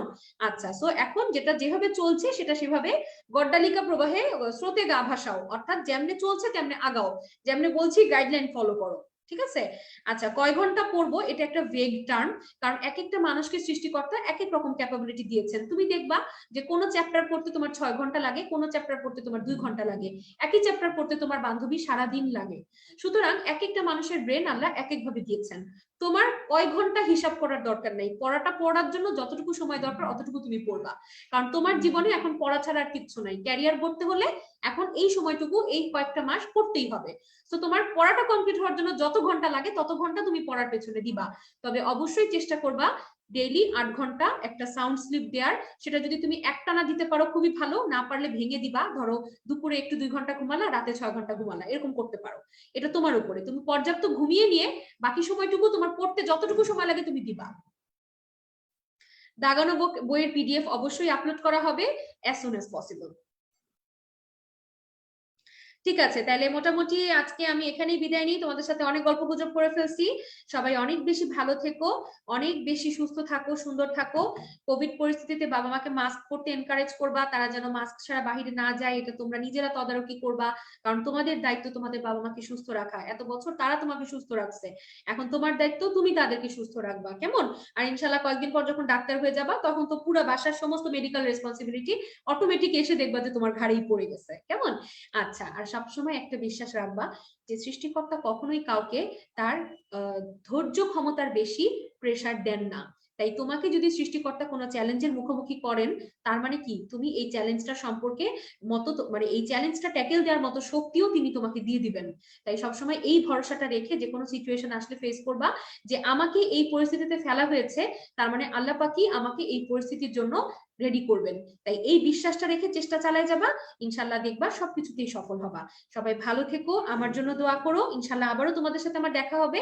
আসসালামু আলাইকুম, আল্লাহ হাফেজ।